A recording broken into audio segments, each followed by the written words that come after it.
What up, ponies? Welcome to another episode of the Ponytails Podcast. I am Andres Gamboa. Thank you for being here. If you are repeating, if you've been here before, if you've heard our episodes, if you're a loyal fan, thank you so much. I love you guys. This has been such a fun blast to be able to talk to book people. I can't believe I get to do this. If you have not heard us before, if this is your first episode and you sold books, where the hell you been, man? Welcome. We interview people who sold books, just like you did. Come be on the show. Tell us your story. Woohoo! And if you didn't sell books and this is your first episode, well, let me tell you, we interview people who sold books door to door for 80 hours a week for a company called Southwestern Advantage. Now, this was during our college summers. We would go after school got out in May, all the way through August to a different part of the country to sell educational books for families who needed them. And so we did this from Monday through Saturday, literally 8 a.m. to 10:30 p.m. They do this every year. These kids go out and do this. It's crazy. And it's a wild story. It's one of the most transformative experiences I've ever had. And a lot of our guests, if not all of our guests, would agree with that sentiment. Some stories have been great. Some have been bad. Some have been inspirational. Some have been scary. It's a mix. So hopefully you guys enjoy. The company that we worked for has been doing this since 1865. And so there's like 100,000 living alumni of this program. And our job here at the show is to go find them, connect with them, see how they're doing, catch up with them, and get to know them a little bit better through this shared trauma. We don't do any sort of we call it pre-approach, which is just basically saying finding out any information about them beforehand. Sometimes it's people we know, like today's guest, who is a dear friend of mine, Meredith Gardner / Kelly. She's now Kelly. She's married, but she would have been known as Meredith Gardner back in her time selling books. And sometimes we don't know the guests at all, and we get to know them right on the air, straight up as we meet them. So hopefully you guys enjoy. If you do, if you guys have been following on for a long time and you didn't know, we're on Twitter, Facebook, Instagram. Give us a like, give us a follow, hit subscribe on all of those things. It really does a lot for us to help find more people to expand and grow quicker or more quickly. It's my second language. But anyway, please do so. The biggest thing I would like to ask as far as a favor is if you could please leave us a review on Apple Podcasts. If you listen on an iPhone, it's that little purple app where you listen to where you're listening to right now, probably. And just when you're at the show page, when you like type in Ponytails Podcast, just scroll down to the bottom and you can leave 1 or 5 stars, depending on what you honestly think, and then write what you think. If you're on Spotify, it's just the stars. It's like 1 out of 5, 2 out of 5, 3 out of 5, etc. And I think that's the only 2 places you can leave a review, but that would mean a lot to us if you guys could do that if you haven't done so already. So that is all the announcements I have for you guys today. I will introduce my guest a little bit of the details about her. She's actually been on the show before. She was on early on. And if you guys go back and listen to this, I actually encourage you guys to do so. If you haven't already, for the sake of, and I'm going to ask her about this, for the sake of just seeing how the show has changed and grown. If you go back to listen to Meredith's episode on Apple Podcasts or Spotify, we are, it's a mess. It's a total shit show. And so it's great I was listening to it again just to kind of get ready for today. And it's such a fun blast to hear how much things have changed. And what's really cool is that Meredith also has had a lot of change in her life, especially with her career, which we will talk about here in a second. And so we're meeting again 2 years later, and it's super exciting. So, okay. So a little bit about Meredith. She sold for 5 summers and a blip. And we'll, in the other episode, we covered that a little bit. I'm sure we'll talk about it here a little bit today too. She sold from 2012 through 2016 and a little bit of 2019 where she field managed. Part of the Eagle Blitz organization. She went to the University of Florida, or FU. And she's originally from Sarasota. She has some fun stories to tell us today as well. Her favorite scroll is number 7, I Will Laugh at the World. And if you know Meredith, you know that's kind of how she lives her life. She's got a great laugh. That's why I love hanging out with her, because I like to make Meredith laugh. It's so funny. So hopefully you guys enjoy the conversation. We'll see you in a bit. Ponytails Podcast.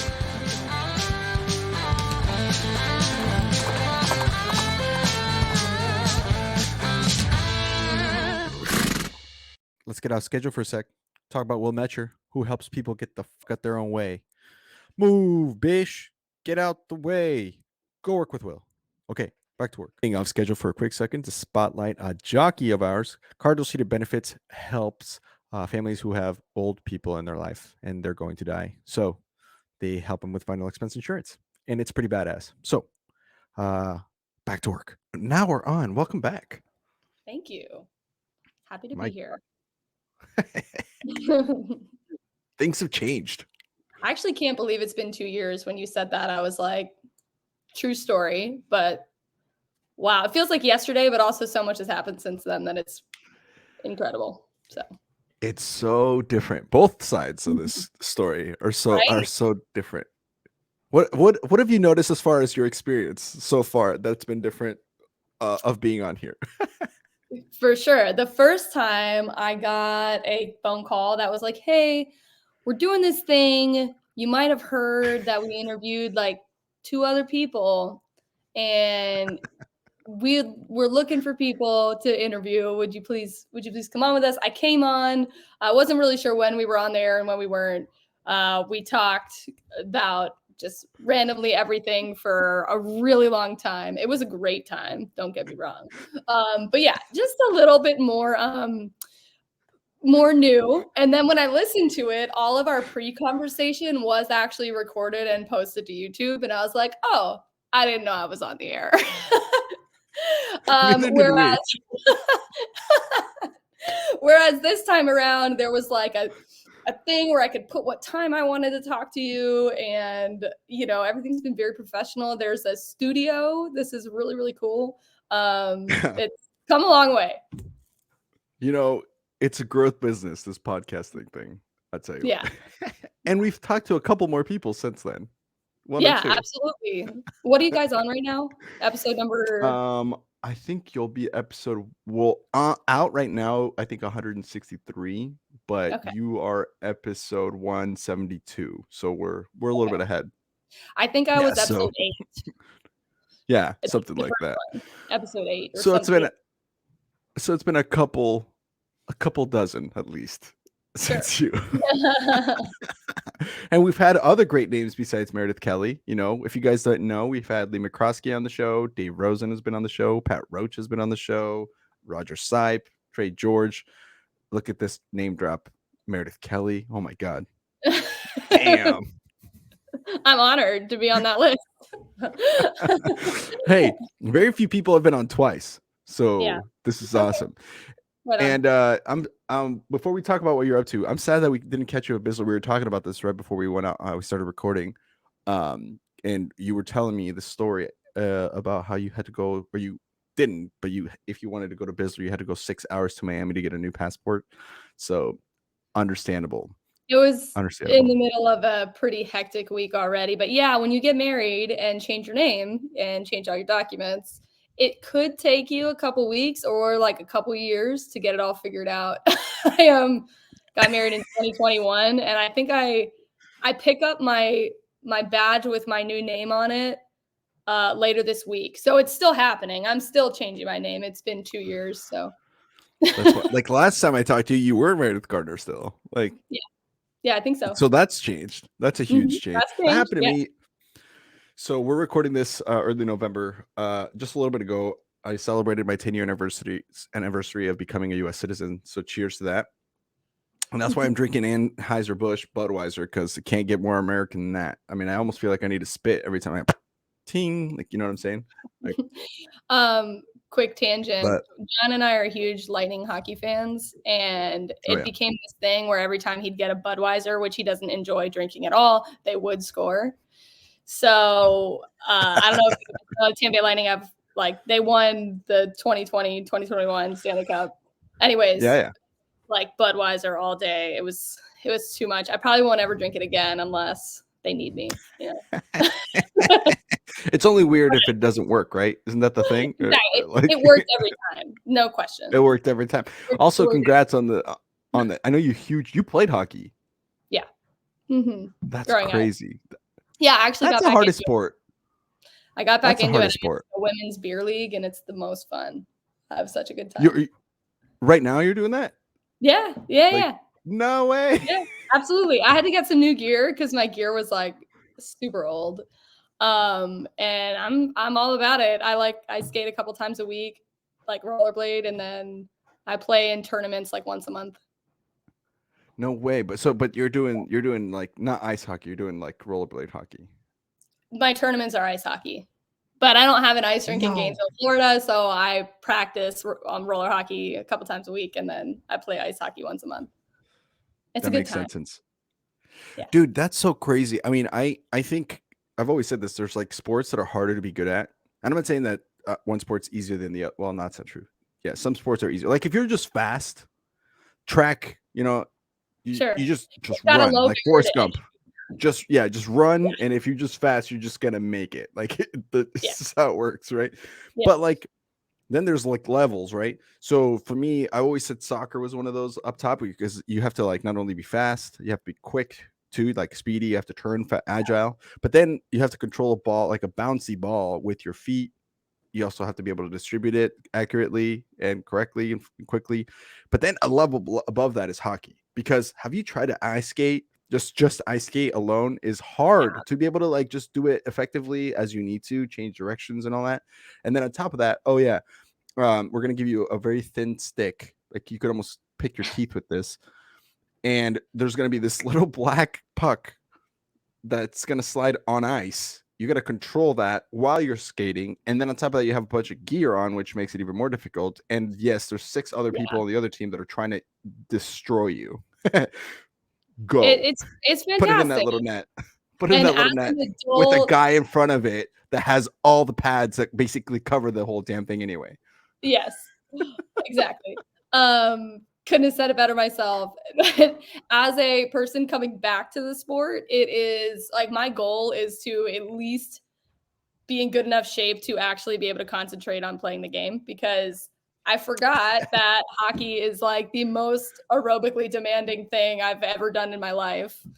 Yeah, it's either like you're focused on I can't breathe or Yeah, you're focused on actually playing hockey. So I've been doing some it's cardio. brutal. It's so crazy, man. We did the same thing. I started playing soccer again here in Portland. There's a huge soccer scene because they have the Timbers Great. and the Trailblazers, the only 2 professional teams they have in the whole state.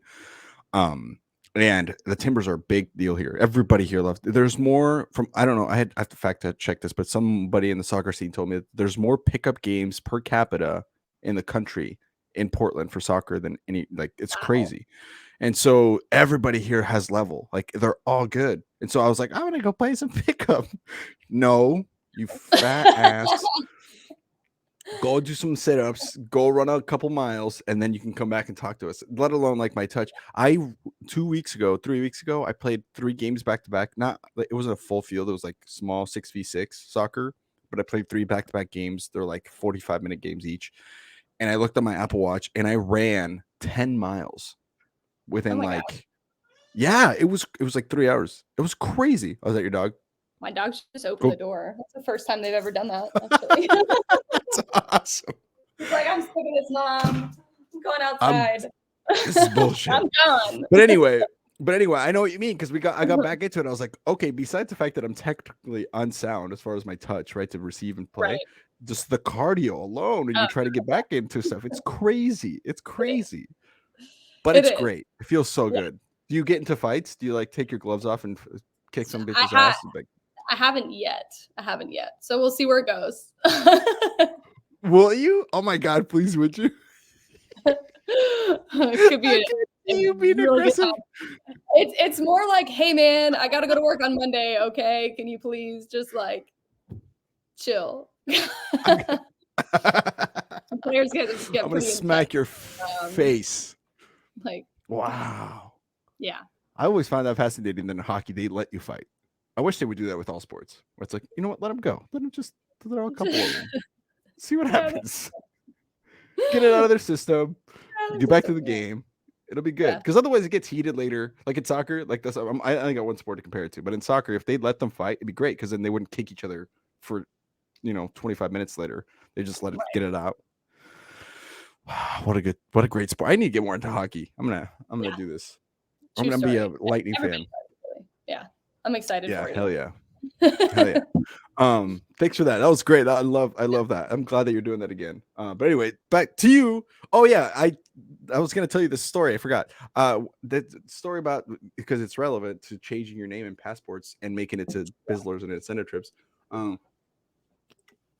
this is a good way to get into Southwestern stuff too. My first summer, as you know, so if people didn't know who haven't heard the first episode with you, we had the same first summer, and you beat me, which is great. And we both made Sizzler. We were both in the top 10. So we made Sizzler, but I had a Colombian passport. This is 10 years ago. Can you believe it? Wow. Our first Sizzler was almost 10 years ago. Wow. And so this time 10 years ago, I had a Colombian passport and I had to go renew it because the only time I had to use my passport at this point was to leave because I was going to be murdered. Right. So, which is a whole story. So I had to go get my passport renewed in Chicago. Like you kind of had to go to Miami. I had to fly to Chicago, get it expedited so I could go to Sizzler. And in fact, I want, you know how you could win those little trips and if you hit certain bonuses or if you had like good closing percentages, they'd give you like extra little perks. So I used one of those trips to go to Chicago, got my passport. The minute I landed back mid-October back in Omaha when I still live in Nebraska. I landed back in Omaha and I had a missed call from my mom, called her. She's like, hey, you got a letter in the mail, November 6th. You're going to be a U.S. citizen. And I was like, oh shit. And we've been working for 12 fucking years of my life, just pounding this pavement to try to become a U.S. citizen. And it was the day. So I go, right, we do the thing. There's a whole chapter in this book. And I'm like crying, the whole other situation. But then I'm like, oh shit. It's November 7th, 2012. I'm like, oh, I got to go to Sizzler in like 2 weeks. And I need to get a passport because I'm a U.S. citizen now. Yeah. And so I go back to Chicago again, get that shit expedited. It was like $200 total plus a flight. And then I land back with my blue passport and I still made it to my first Sizzler. So my first Sizzler, I did it as an American baby. Let's go. Cheers. Oh, that's the only story I have to tell you. I just got back from Sizzler with Southwestern Real Estate, actually. Yeah. Okay. So let's talk about this. Let's jump in because this is actually cool. I'm actually excited. So this, and for people who didn't know, so last time we were here, because there's going to be people that aren't going to want to go back and listen to that old episode, although you should. It's gold. Fair enough, but you were a physical therapist and you were helping old people who were about to fall or had fallen and needed help getting back up. Remember we made a joke about it. You weren't the first responder, but you were the second responder, where it's like you were helping old people not fall again. Not fall again. Well, why did we fall? To learn to maintain independence, work on their balance, etc. Yeah, and a lot has changed since then. I think I don't know the date of when we last spoke or anything, but if it was while I was still Gardner, then it was December 27th, if you want to know. Oh, okay. December 27th of 2020, mid-pandy. Okay, got it. Cool. Wow. Yeah. Cool. So I worked full-time there for about 5 or 6 more months. I was getting married in April. I just had some things I needed to save money for before kind of taking the leap of faith and starting a new career. So I quit that full-time job in like July, I believe, of 2021. Got my real estate license. That took a while. That took until like a little while. I switched to a part-time PT job because I feel like I wasn't ready to kind of say goodbye to that part of my identity. Really, I've worked, for those of you that don't know, it's a mandatory doctorate degree. It took me 8 years to get it. Like, it was very expensive to become a physical therapist. So it was a lot for me to kind of take a step back and evaluate and say, am I living the lifestyle that I want to be living? And what can I do about it if I'm not? So anyways, went part-time. I got into a job where I can give my availability and kind of help out if I can, but I don't have to take off as much time as I want to. And it allowed me to start real estate with Southwestern Real Estate and let my business kind of take off. So at this point, I'm still technically an employee at the hospital, but I work very, very, very much less. I was probably working about 55 hours a week last time we spoke at PT. Now I'm probably working about 10 hours a week. Right. And then the rest of the time I'm doing real estate. I'm full-time real estate. Right. Right. And I wanted to ask you about that because we've had other Southwestern real estate people on here before, and they all have had raving reviews. Obviously, well, it makes sense, right? Because you're working with Yeah. Pat, so Yeah. it's Yeah. hard to not enjoy your job when your boss is Pat. But um, I remember last time we spoke, we actually got off the air, and you're like, "Hey, don't mention this yet." But I'm looking like you were just starting to look into that career path. Totally. How did you make that decision? Like what, because like you're saying, 8 years of your life you became a Dr. Kelly, technically, Yeah. right? Yeah. And you're Dr. Kelly, you, besides the money, we're talking about all this Sure. time and effort, blood, sweat, tears. You hit the job that you were looking forward to for 8 years. There had to be something big for you to be like, no, I'm gonna go Yeah. sell real estate. Like, what Yeah. happened? That's a great question. I was less than inspired once I started working full time and like a 8 to 5. And I actually distinctly Whoa. remember the leadership in my position was not somebody that I wanted to follow. But besides that, it was someone else making my schedule, having to be there. Um, I was being tracked minute by minute. All my documentation, I didn't have enough time to do it during the day. I'd have to do it home. And then I'd like sleep right after that, wake up, start over. And I remember this day where it wasn't the patients. The patients are great, but I had this patient and I had been seeing him 3 times a week at 8 in the morning for like uh, a while. I'll say 3 or 4 weeks. And he was there early. And I just remember being like, I can't do this anymore. It was just like it was like living the same day every other day. It was like Groundhog's Day every other day. And I was like, there he is again, early. Like I'm trying to settle in. And I was just so like grumpy and just negative. And I was like, this is not how I saw my life. This is not how I see myself. And I was ending up just kind of going home and complaining a lot about work, and that's just not a quality I wanted to have. That's not how I wanted my work to be. So there were definitely things about Southwestern that, and I'll say sales in general, that I did miss, which is like pay for performance and flexibility. I always said I don't mind working 55 hours a week if I'm building something that is something I really want to build. But I felt like I was building something for somebody else. They didn't even check it. They didn't even care if I did a good job. And besides the fulfillment of helping my patients, which I did have, just the kind of the day-to-day was just not for me. So I was like, how can I have way more freedom than what I have right now? And John had suggested real estate because I miss sales. And he's like, you watch the housing market anyway. Why don't you check that out? Yeah. I ended up getting COVID and getting my real estate license during COVID. Real estate has a low barrier to entry. It's not hard to enter the career. You don't need a degree. It's like the opposite of physical therapy. It's, 8 years, yeah, 8 days. 8 days. That's a 63-hour course in Florida. Then you take an exam and you go. However, 85% of realtors aren't still practicing 2 years later. So it's kind of one of those Yeah. things. Yeah, Yeah. where Pat told, I remember talking to Pat, and he was like 95% or something like that. It's like a 90%, some high rate, 85, whatever you said, whatever you just said. yeah. It's like within the first year, they're out. That's crazy. So as a Southwestern like book kid, you remember recruiting and coaching and training people and saying this is really hard. 1/3 of people quit. There's a reason for that. It's because of X, Y, and Z. Are you up for the challenge, etc.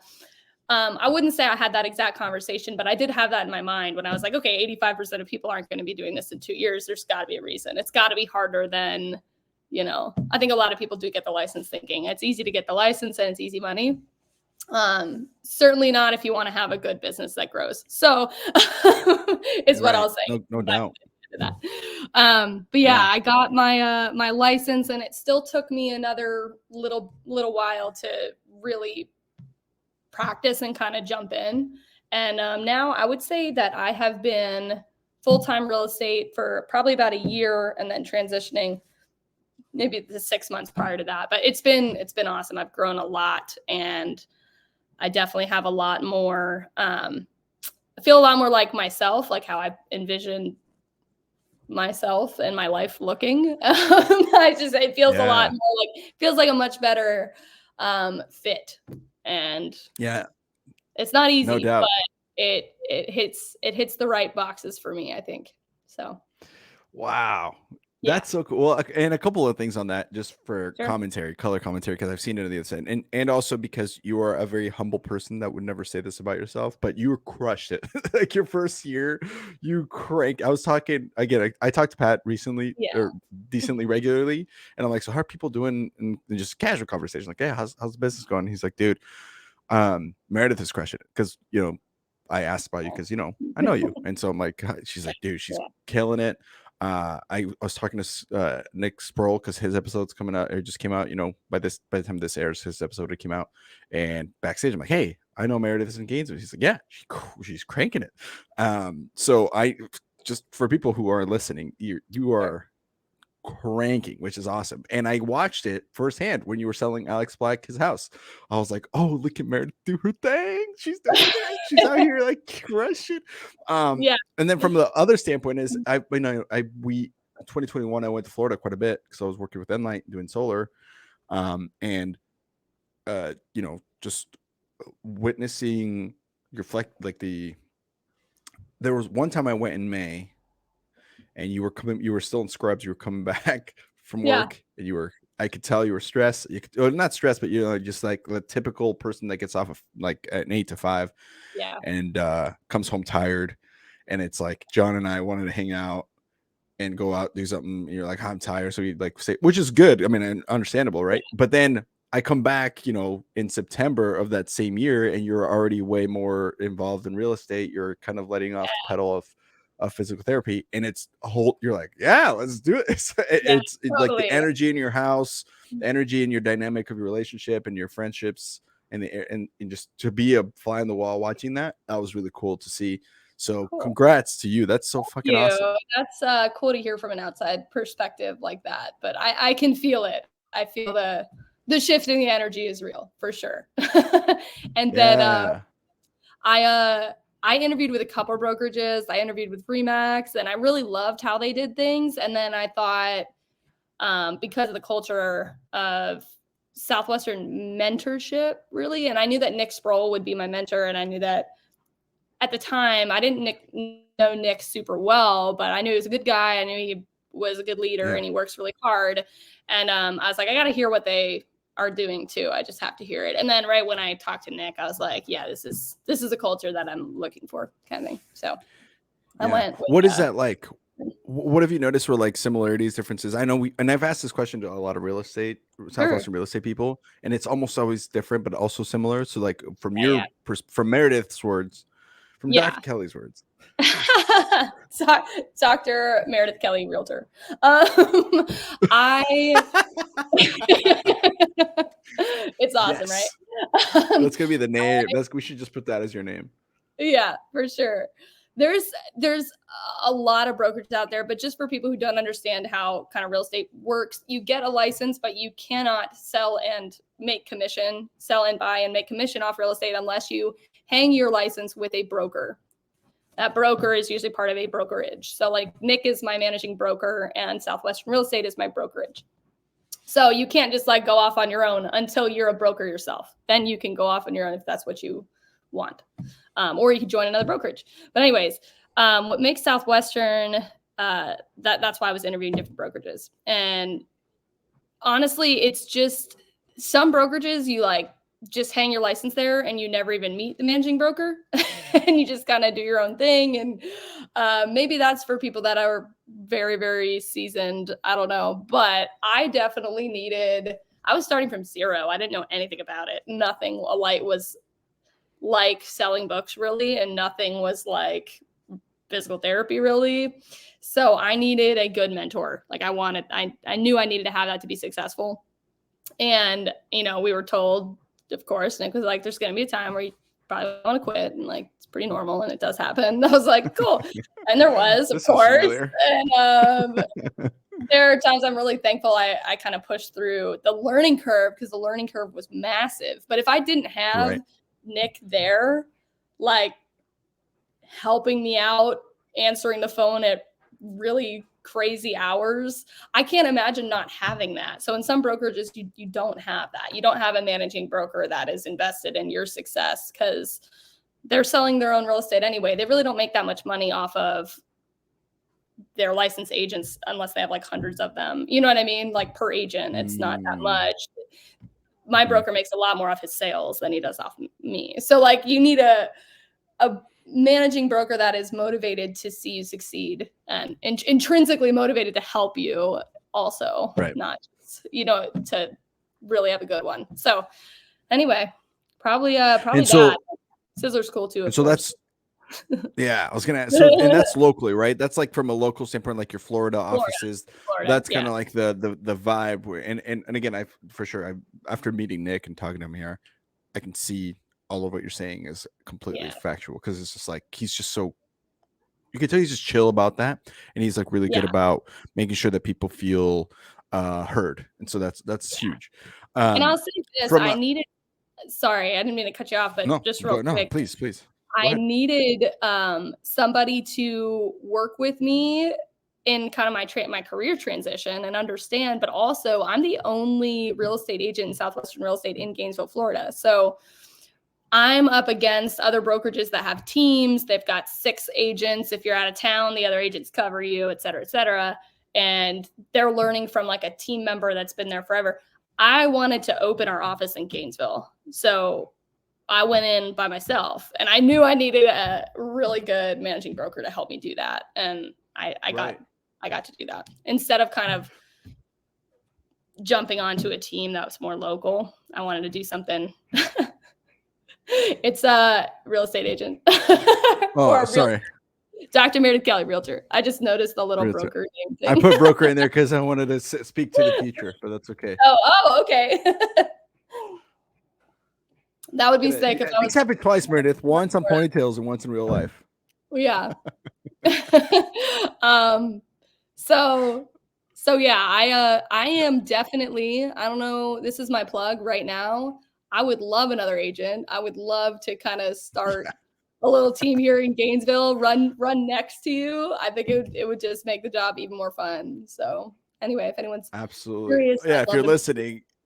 If you're listening, Gainesville, Florida is popping. It's only growing. We just got all this new it's a fun town stuff. Come on down. I would live in Gainesville. If my wife ever was like, let's go somewhere else, just let's change it up, I'd be like, okay, there's a couple of towns we've considered. We actually have talked about this because Portland's great, but we're like, man, if we ever had to leave for whatever reason, like where would we go? And I would say Gainesville is in my top 5 for sure. Love Gainesville. Yeah, Gainesville's cool. Okay, so on that note, I have so many questions. I love this job. My job's fun. No, this is great. So what are your, I guess I don't know how to ask this.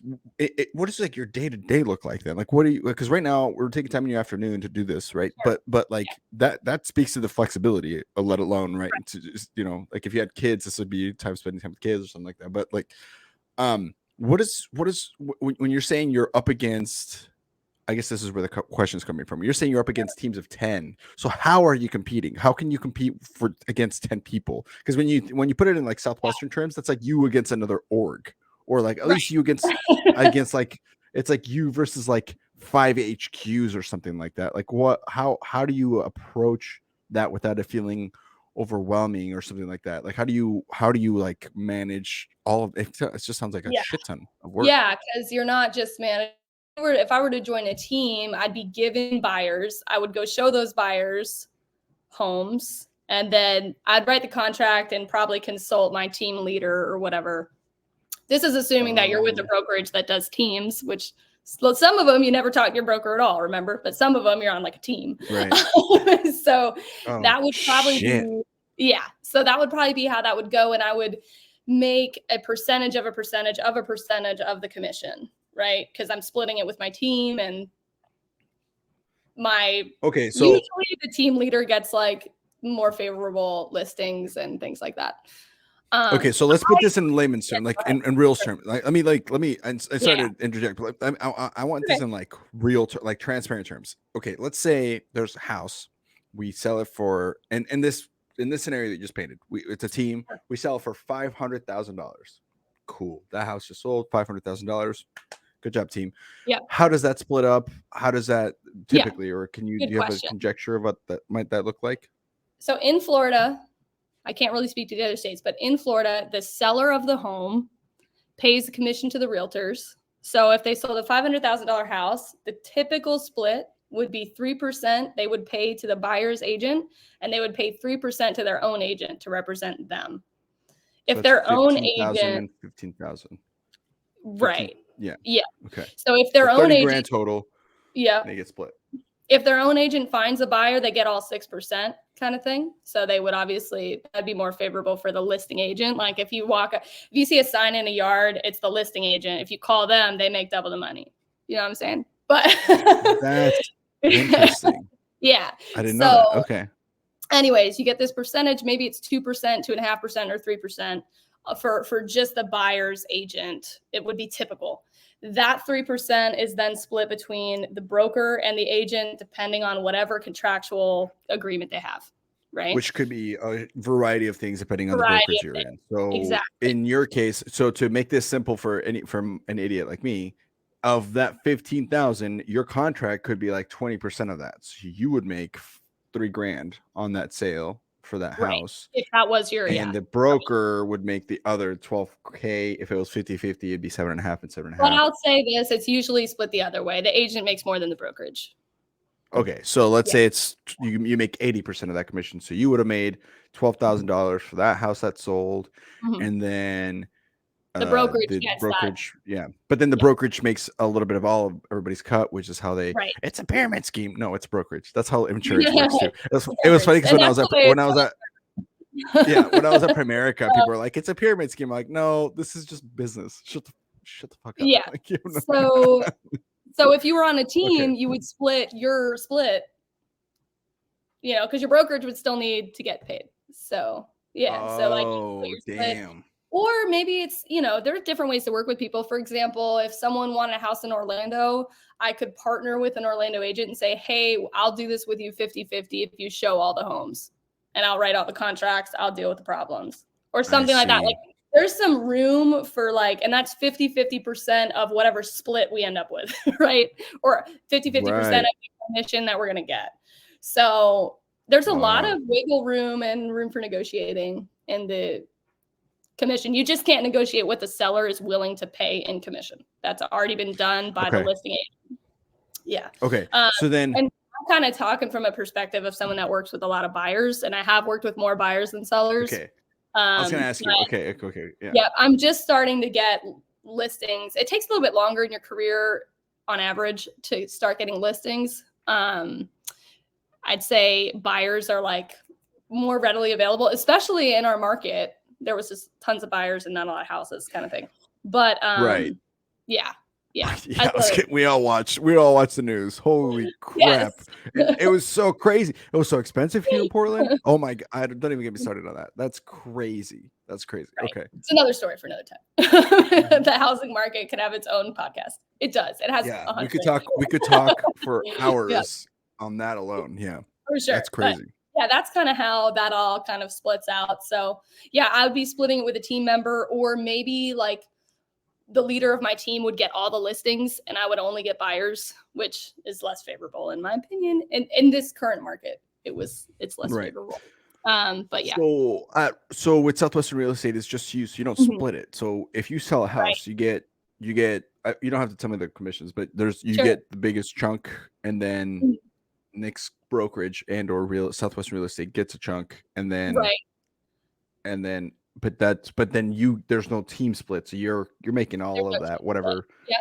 So in our example before, you're making that. I'm not, and this is clear. I got to make this clear. It does not mean Meredith makes $12,000 on a $500,000 house. We were just throwing those numbers arbitrarily out into the ether. Yes, that's not how it works. There's a specific commission that you have contractually with Southwestern Real Estate where you'll get okay, that makes sense. And so it all depends on how much you bring in, and then you keep more if you make more, etc. It's like a whole incentive kind of scale, and each brokerage has their own scale and their own way of doing things. What is, and I've had a lot of realtors on here. I don't think I've asked this before, but what is like if you like in Southwestern, let's put this in Southwestern terms. If you had 30 customers in a week, you're cooking. If you had 40, you're jamming.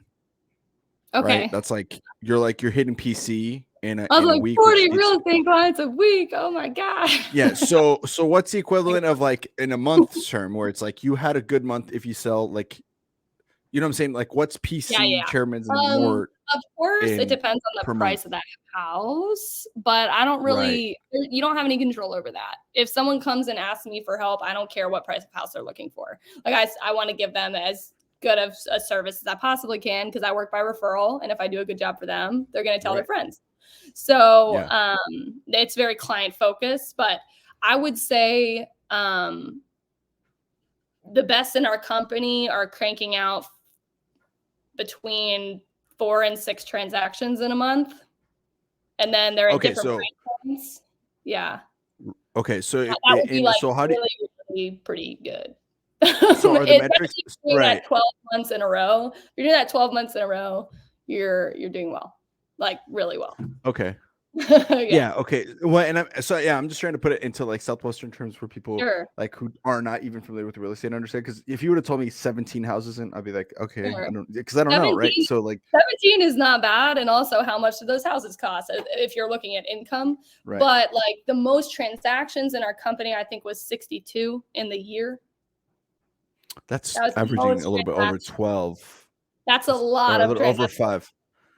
Yeah, That's yeah. it's over 5 a month, which is like that's like, so is that like record breaking? That's the record then. Um, That's your I 30,000 unit don't remember. record. They were in the top 3 for sure. But then we have someone like they may not have had the highest income if they sold houses that were cheaper each transaction.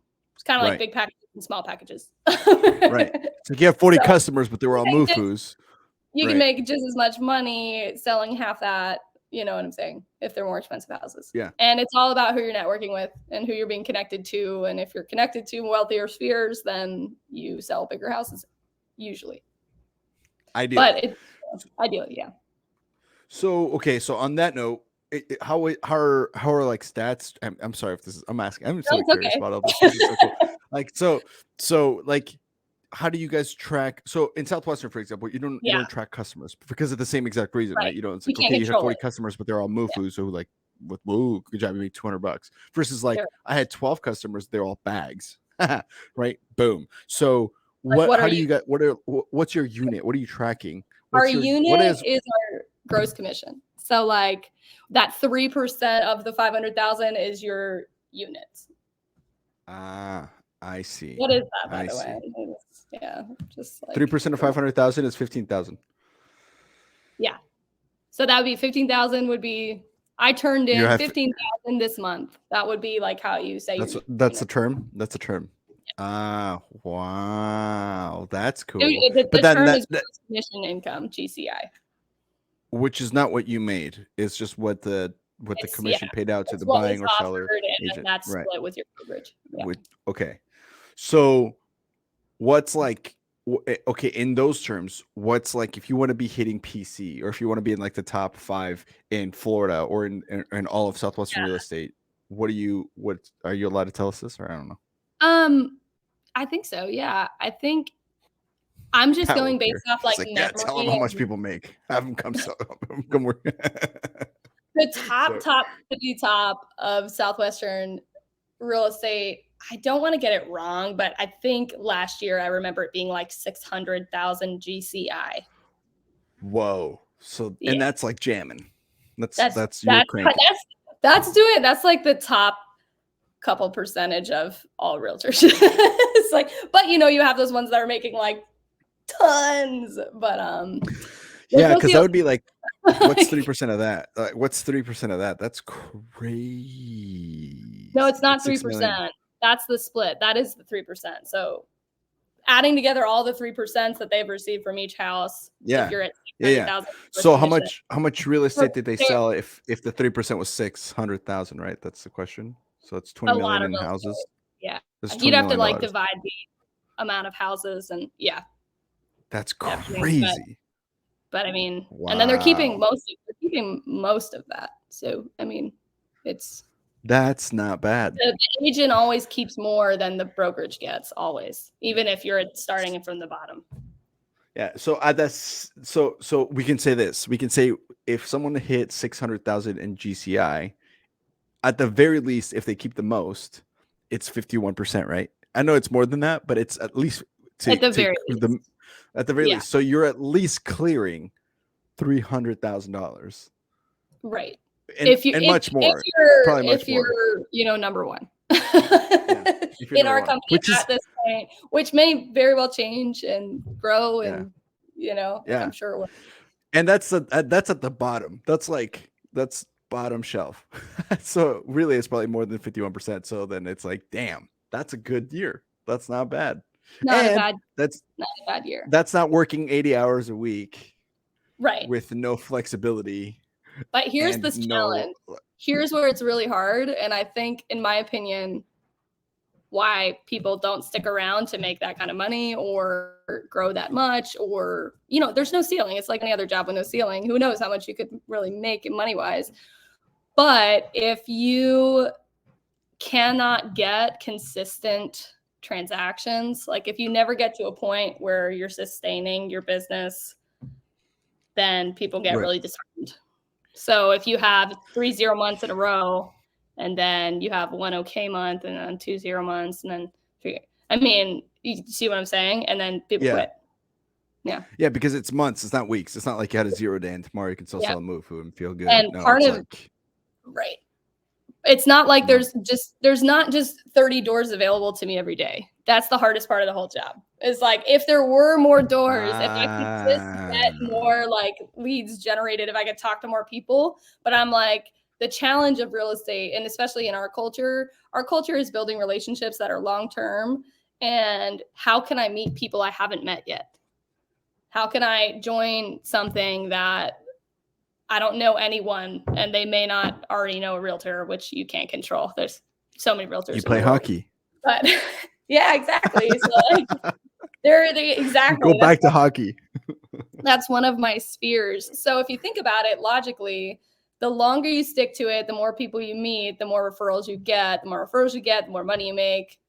The more referrals you get, the more money you make, etc. Because you're gonna meet those people in life anyway, going to church or playing hockey or whatever the fuck. Yes. So them trusting you being competent, them believing you know what you're doing, and them reaching out to you when they buy or sell, which only, when you think about it, like the average person doesn't buy or sell that many homes in their lifetime, right? So it's about connecting with more people and sticking to that. So the way we keep track of stats is calls, notes, and Popeyes.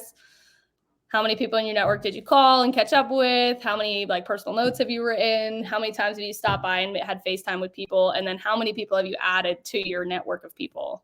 And the goal is to have like 150 people in your network within your first year.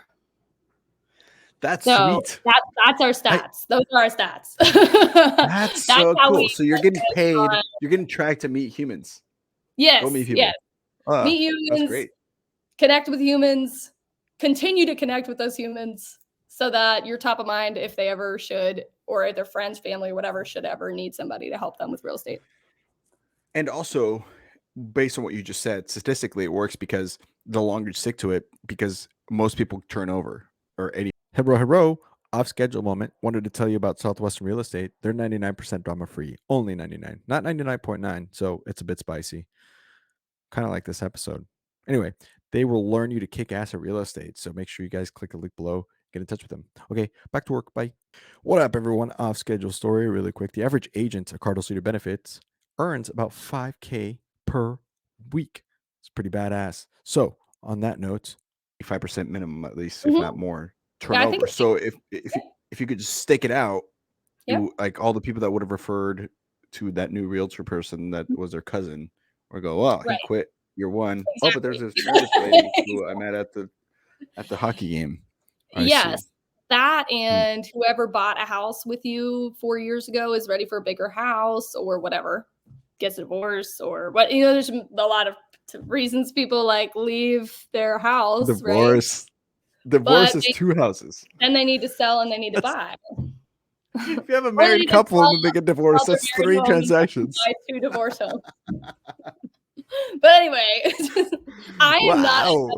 My network is very young. My network is getting married, so it's I have not reached But that. still, statistically speaking, even if they're both people, half of those getting divorced. Statistically speaking, most people never hear from their realtor again. And if you have heard from your realtor since your transaction has closed, they're doing a good job. But calls, notes, and Popeyes, it's just keeping in touch with the people that you've already done business with. And then people need houses throughout their life, and their friends need houses throughout their life. So you keep in touch. Yeah. Basically. Well, and also, like, as you start building your network, I mean, ideally, Big Brick is quite literally the ideal situation for you, right? Because like, I think it depends on the like the book people is like country people and city people. Like I think it depends. But I mean, in this case, if you got Big Brick has, I'm just saying, like, if Big Brick people, you're like, this is a Big Brick person, and then they're gonna have a summer home, and then they're gonna have a house over here for their cousin, and they're gonna buy this house to rent it out on Airbnb. Like, and then they're gonna buy a commercial building that you refer to a commercial realtor, and you get a split of that. That's clutch. That's clutch. That would be yeah. So anyway, that's like maybe my house and my wife and I need to buy a house in Florida. Maybe you do. And maybe just it to should go be vacation. So I'm trying to hit. No, that's what I'm saying. Here's the thing: if I needed to go anywhere, I'd probably go to Gainesville. That's awesome. Yeah, but I'll say, if you don't like have a heart for like dealing with people in their most stressful moment of their entire life, like you can't do this. Yeah, it's like this and being a wedding planner, right? Or just like, Jesus, this is the two most stressful moments of people's lives. It's the most expensive asset most people have, and you are handling it. So if you are not competent, or if you're not, kind of there emotionally for them, or able to logically explain and keep them calm or whatever, like, it's just not, if you don't like people, you can't do this job. you have to. That's true. You have to like people. That's so crazy. What's okay, so switching gears here a little bit, what have you found? Because one of the things I've heard a lot about from Pat and from people who and we joke about it here, we even have this I should put this up on there. We joke about this, about the culture over at in Southwestern Real Estate. So here's what we got. 99% trauma free. Yeah. Love it. And we joke about it all the time and stuff. So what's it? What is it really like? From your words, Dr. Kelly. Sure. That you've have you cracked another one? I cracked another one, by the way. No, I'll get there though. I'll get there. Come on, hurry up. I might not have another one. I think I do. I know your fridge. When I first started, I was like, this is not 99% trauma free, Nick. And he's like, it's going to get easier as you get better and as you know more. And he's right. But I was it was like 80% trauma free. Oh my gosh. It's gotten more and more drama free as we go. I would imagine that, especially for, Nick, Pat, Jessica DeVries, Sarah Gott, all the amazing people, Mark Fuller, in our company that have done this for a longer period of time, they really are 99% drama free. I'm probably like 94% drama free. Okay. And that's good. That's what the reason that I wanted to have you is because we have real conversations about what it's really like. This is important for people who are curious about learning, maybe work with you guys. Like, this is really what it's like. So it's 94% to begin with, because there's a lot. It's just you mentioned it's a giant learning curve, right? It's so how do you see it improving? It improves because I no longer need to call Nick every 5 minutes and ask him about idiosyncrasies that I've never seen before. So the more transactions you have done, the more you're familiar with what to do with this A, B, C, and D, and E. But if you want, I can share one of my more dramatic client stories. Yes, please. This is what we're here for. This Okay, is so the bread and butter of the show. Let's this is go. not quite a ponytail, but it's like it would be a ponytail, but it's in the housing market. So Good. I got this lovely client. I'm gonna call her Jane, like Jane Doe. I had this lovely client, Jane, really early in my start, right? And it was a referral, and it's kind of like it's a little bit of a joke that like the one who's referred to you, you have to give 25% to the agent who referred them. So like they're always a harder client and you make less. Of course. But I was, but But that's it's something. yeah. It's but GCI, baby. Yeah. But that said, like that's just kind of a running joke. But please send me referrals. I love them. I will refer you people. It's great. But and all in all, like the thing about real estate is like people know their local market. So if I can refer to someone who knows the market better and serve the client better, great.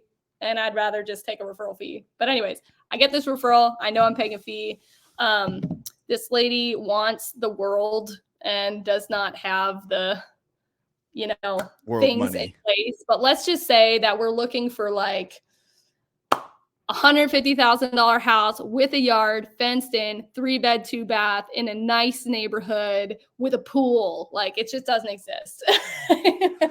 My God, no, gives that me doesn't exist. That doesn't exist even in like West Virginia, where it's the right. cheapest place to She buy gives houses. me like an impossible task. And I'm like, yeah, for sure. I'm brand new. Let's see what's out there. There's like 2 homes that meet the description.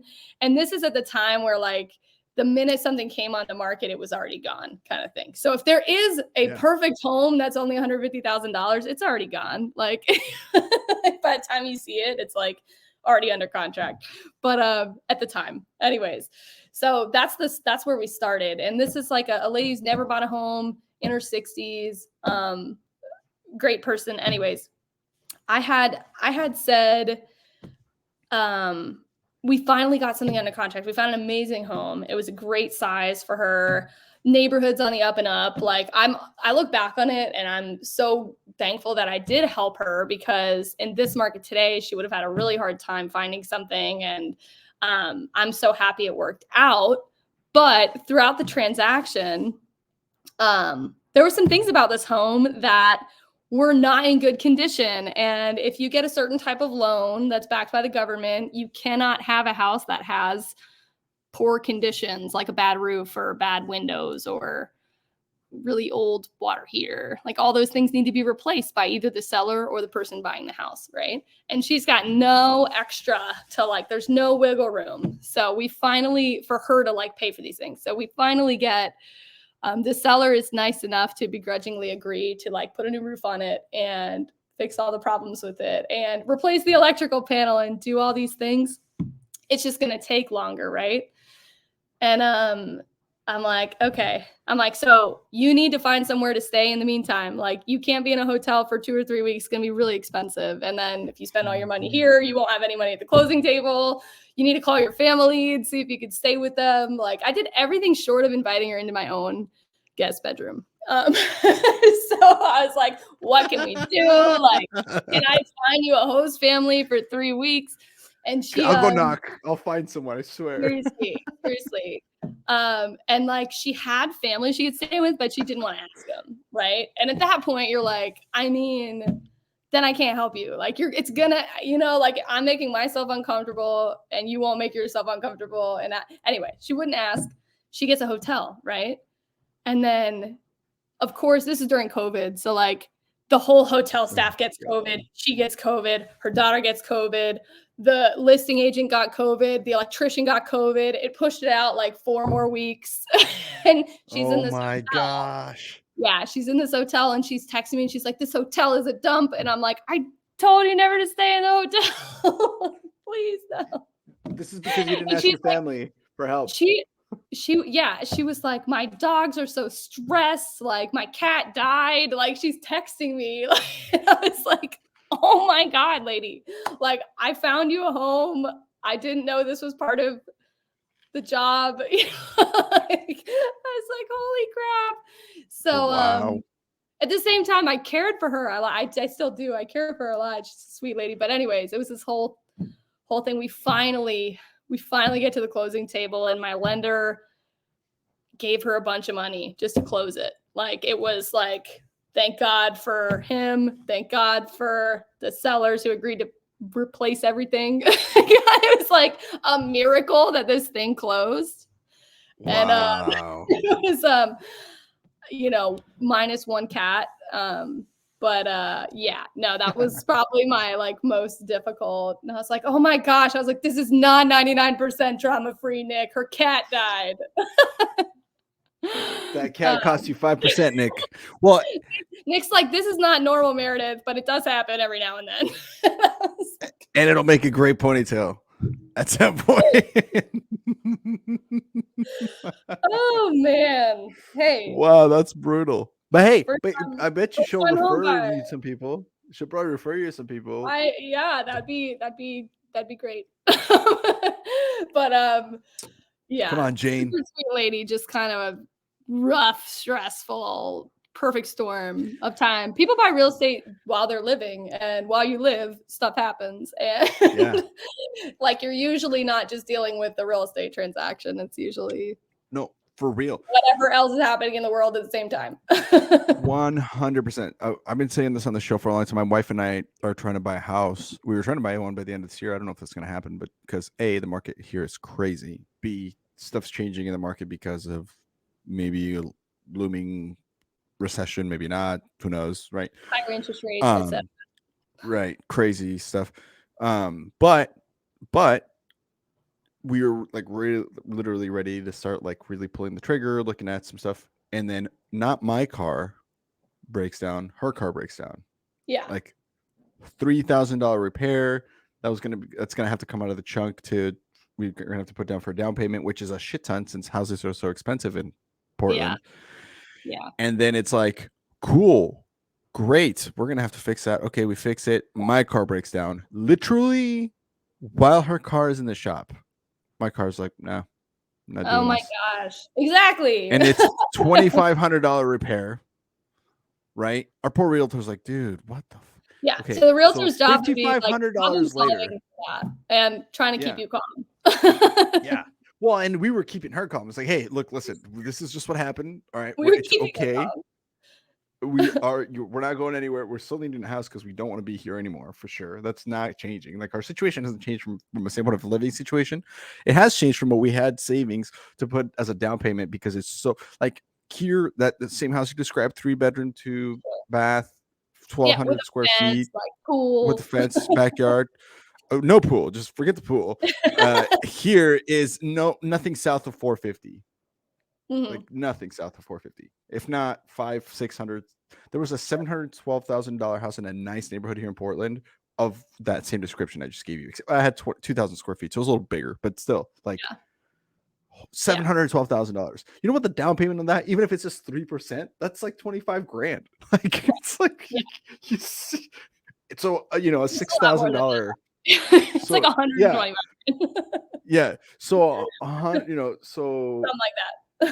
Yeah, it's crazy. So like, $6,000 of car repair payments aren't, really in the budget, so it's just, you just have to push back. But so I get it. Life happens, like you said, just stuff. My dog got sick. There was like $300 there. Oh yeah. And if you didn't stuff have like that, it's like, you didn't have the money on hand, and like you had to put it on a credit card, like that could all be reflected at the closing table if you don't pay. That's like what. Right. And we don't have credit cards, so we paid everything. We were able to, luckily we have savings, so we, and we do okay with our money. We are smart with it, but it's just, but things like, it's like, hey, this is just an expense you're gonna have to make, because you have to. I think the dumbest and saddest is when people get excited about the home they're under contract for before they close, and then they go to like a furniture store and open a furniture store credit card and get furniture, and then their credit is too low to get the house.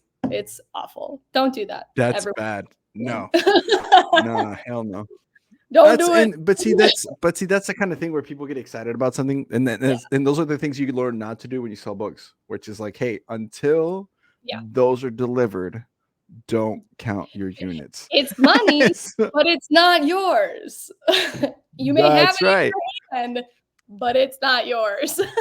And you still have to go check out and see how much you I actually did have that spend. thought all the time. Like, I'm like, it's there, it's not yours. Like, Yeah, it's I don't know if you remember because the delivery school with books equal money delivery school with Dan Moore and the bum bag, the yeah, fanny pack. yeah, yeah. Yeah. And you just have to have the fanny pack. By the way, if you want a cool fanny pack that has the Ponytails Podcast logo on it and you're selling next summer, go check it out on our merch, theponytailspodcast.com. It's pretty dope. Mm. That's awesome, dude. And here's the thing: it's not go for it. Go grab your dog. It's 99% drama free from within the company. I feel like that's what when I hear Pat talk about it, he means like the culture within the company, not what happens to you on the because it job. can be a little cutthroat out there. It's really competitive. There's a lot of realtors. We have a saying in Florida, and it's probably not original to us, but I'm sure it's not. But you can throw a rock and hit a realtor or two or three.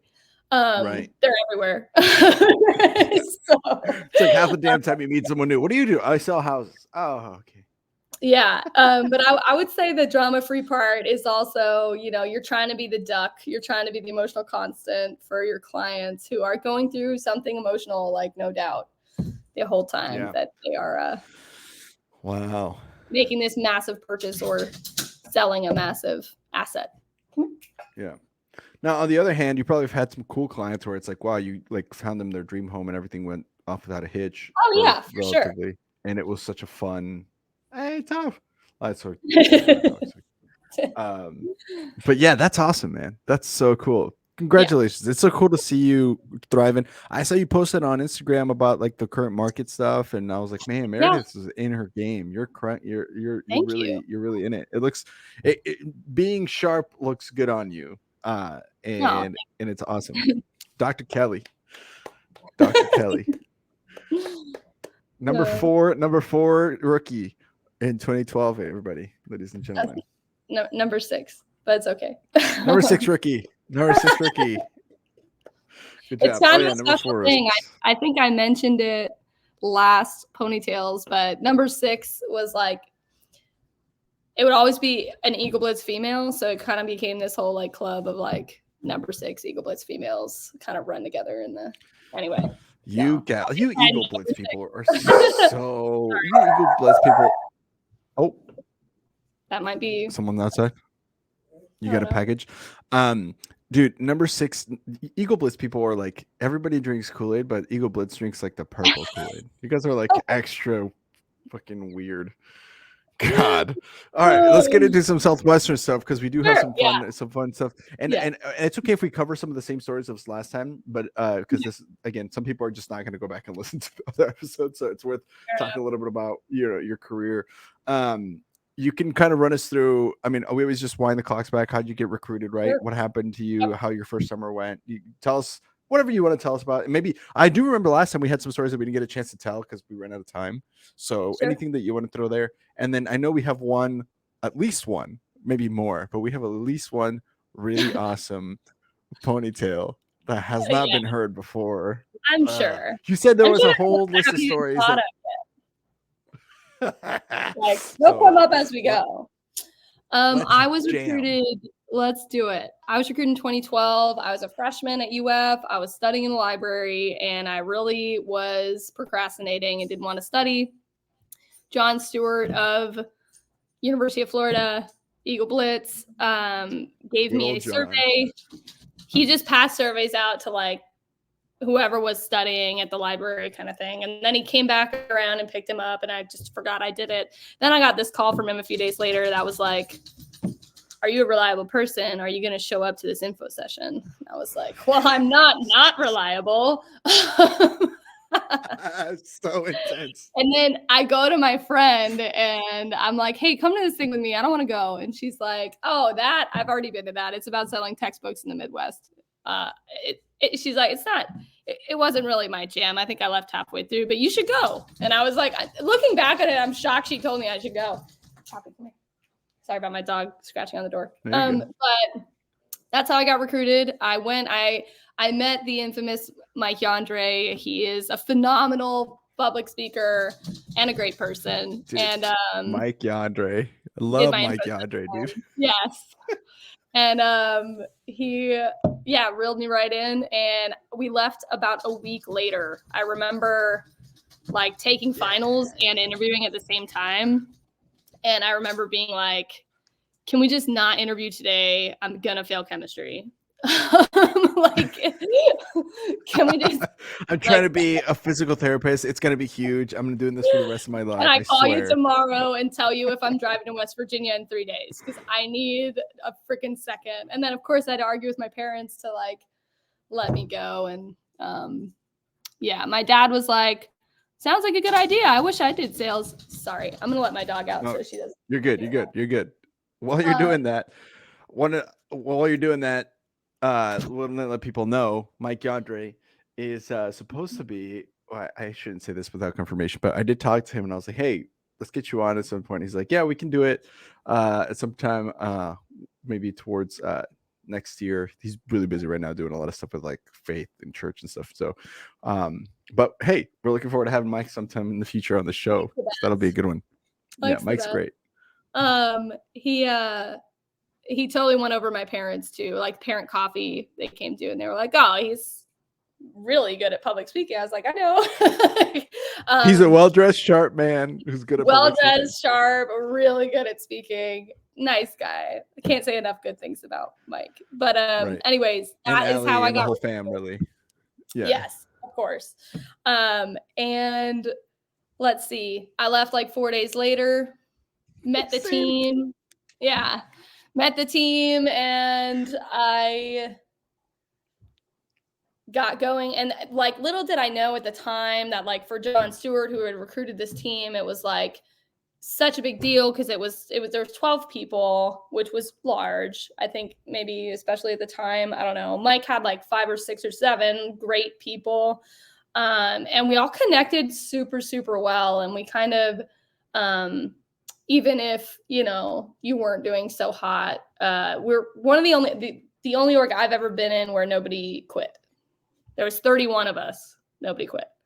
So that was a big deal, but it definitely also had its like totally for how abnormal that is. It had its totally normal things too, like half the team being off schedule and such. Can you tell that story on here again? Because it's so good.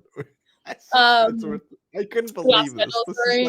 This has been like one of the craziest off schedule stories that we've heard on the show still. Like 172 in. Like it's crazy.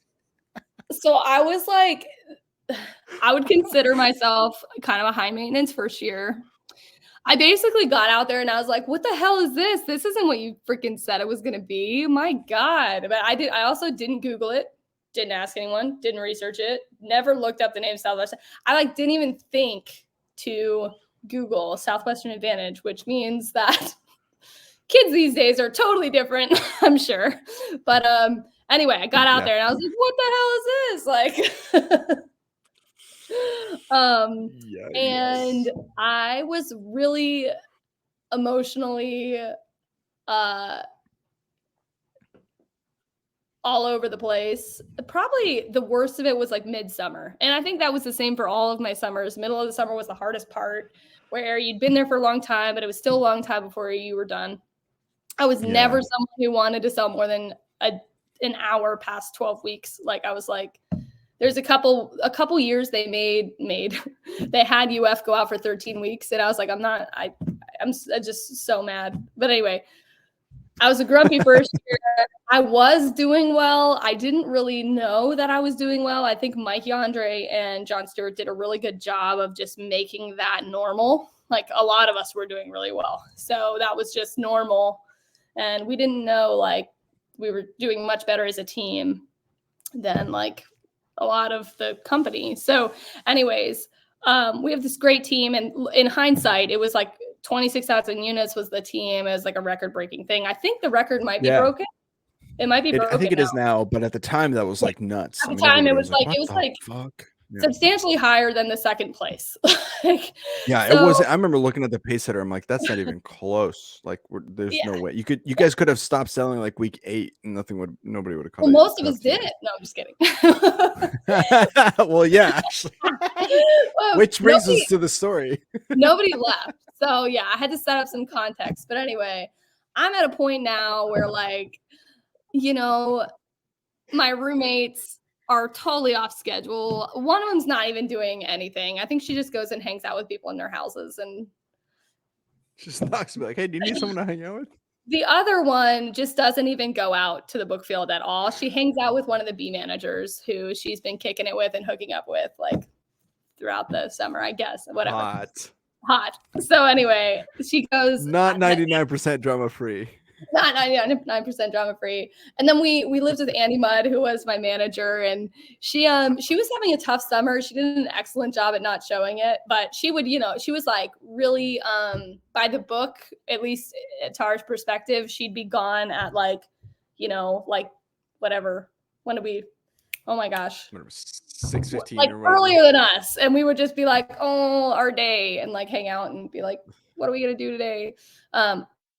Work. Anyways, I was like, dude, I don't know if I can do this anymore. It's just too much. And my roommate who was hanging out with the B manager, she was like, you don't have to do it. It's not a big deal. Like, just go ahead and go out and try, because you always do and you're doing well. And if it doesn't go well today, just call me. Like, just call me and we will meet up. And I was like, okay. I've never done that before because I was on schedule. I was pissed off, but I was on schedule. And for people who are listening that don't know what on schedule means specifically, is you were working with your phone off all day, like the rest of us who were trying to crank it. Yeah. Yes.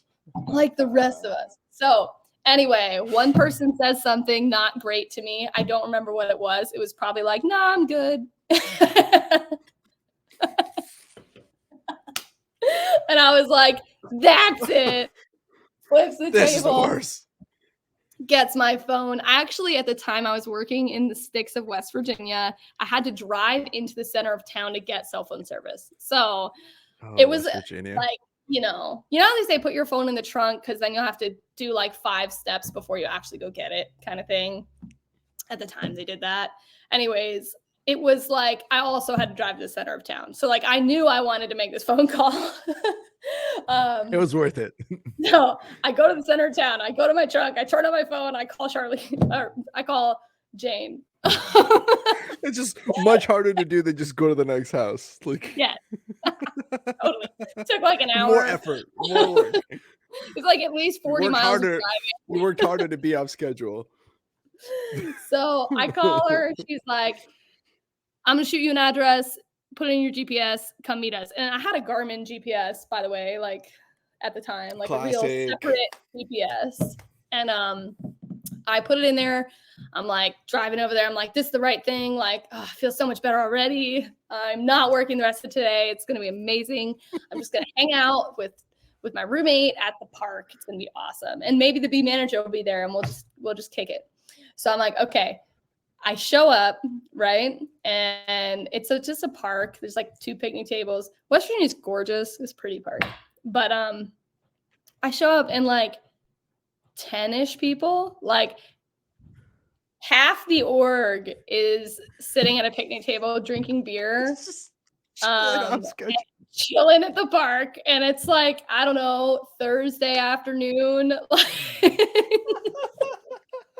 And they're like, I've never heard of those. Meredith, like, why are you here? You're supposed to be working.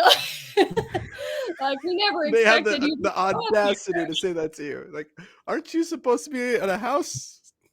Yeah. Us 15. You're actually selling stuff. Like, you should be out there selling stuff.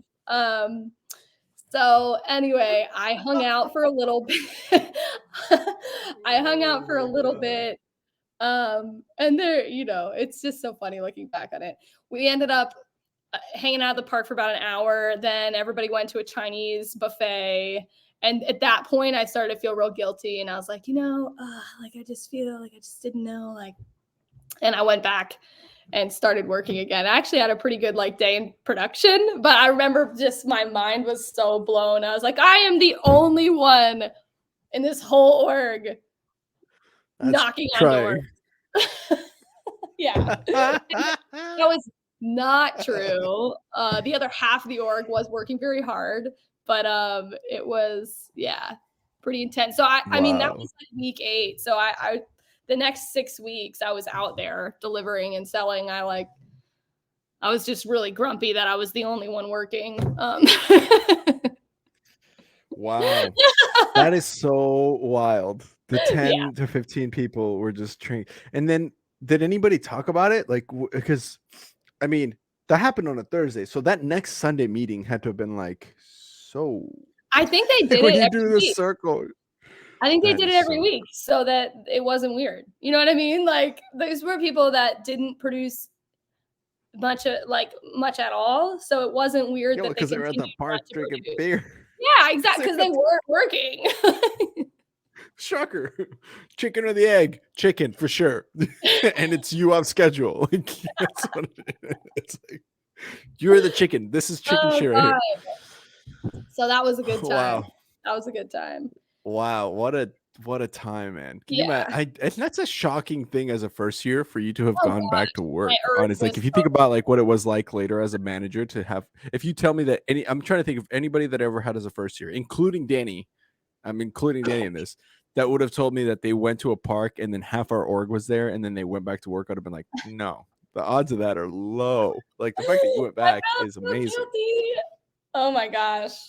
And then there was, on the subject of using a real GPS, I was so far in the country that, well, number one, you could barely understand what people were saying. And number two, my GPS from Garmin would just say like driving on road, or like it would just be the little triangle thing, just like in blank space. Like this is where you So are. Nowhere. like Literally fucking yeah, nowhere. paper maps were like the only thing that I had. I'm actually really thankful I learned how to use paper maps, but I had a ton of customers and it seems like everybody said yes, but that didn't mean they were going to pay for books. 100%. You're in West I had Virginia. oh yeah, I had like 400 something customers, but No. 50% of them were weak business. And then we had this like tornado situation hit and people didn't have power for a couple weeks, and that's when we're delivering. So when we delivered, it was like, well, we like don't have power, so we're not going to give you money for these books, kind of thing. Or something along those lines. But I actually could not physically geographically find my customers because I didn't know how to draw maps in my first few weeks, and I didn't know, and I didn't have a GPS, and we didn't have Sales Rabbit, and my manager which came later. Yeah. Yeah. This is back when we were still doing bars on paper. Right? Yeah. Like it was the multiple copies. Yeah. Yeah, you had to like press hard save for your for the taxes. carbon. Yeah.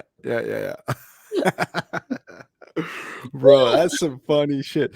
You know, and West Virginia too. We've had people on the show who've also sold in West Virginia, and it's like a different country. It's like it's not the same place in America. It's oh God, no. It's different. Did I tell you how we got a host family?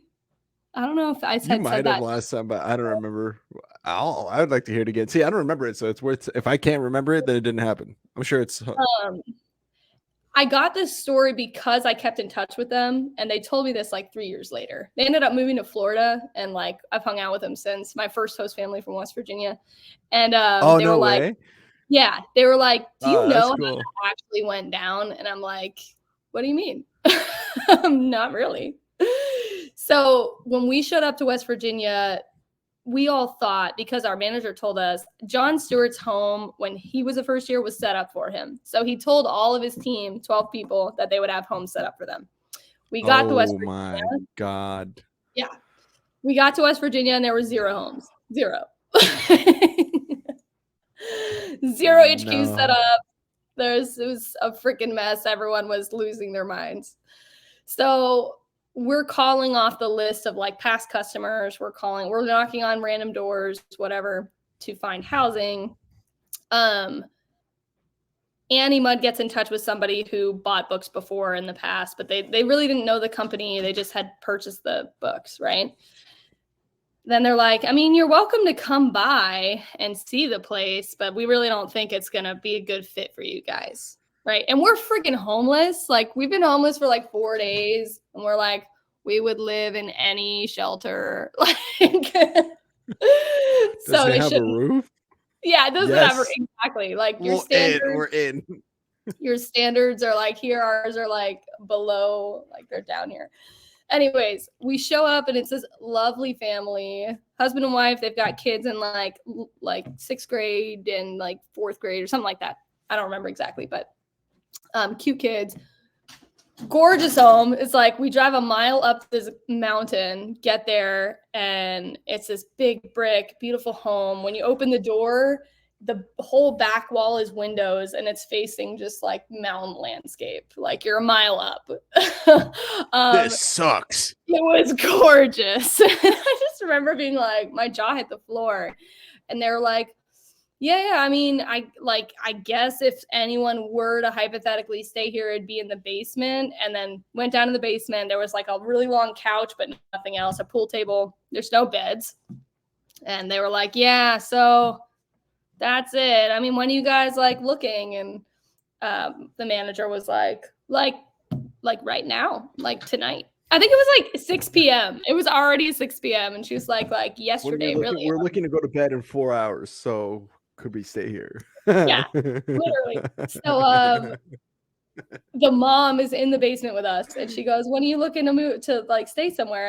And my manager's like, yesterday, like just as soon as possible. And then the mom's like, okay, I mean, I guess you could, I forget how this went down. She's like, I guess if you're okay with like this, then I guess you could. And we're like, great.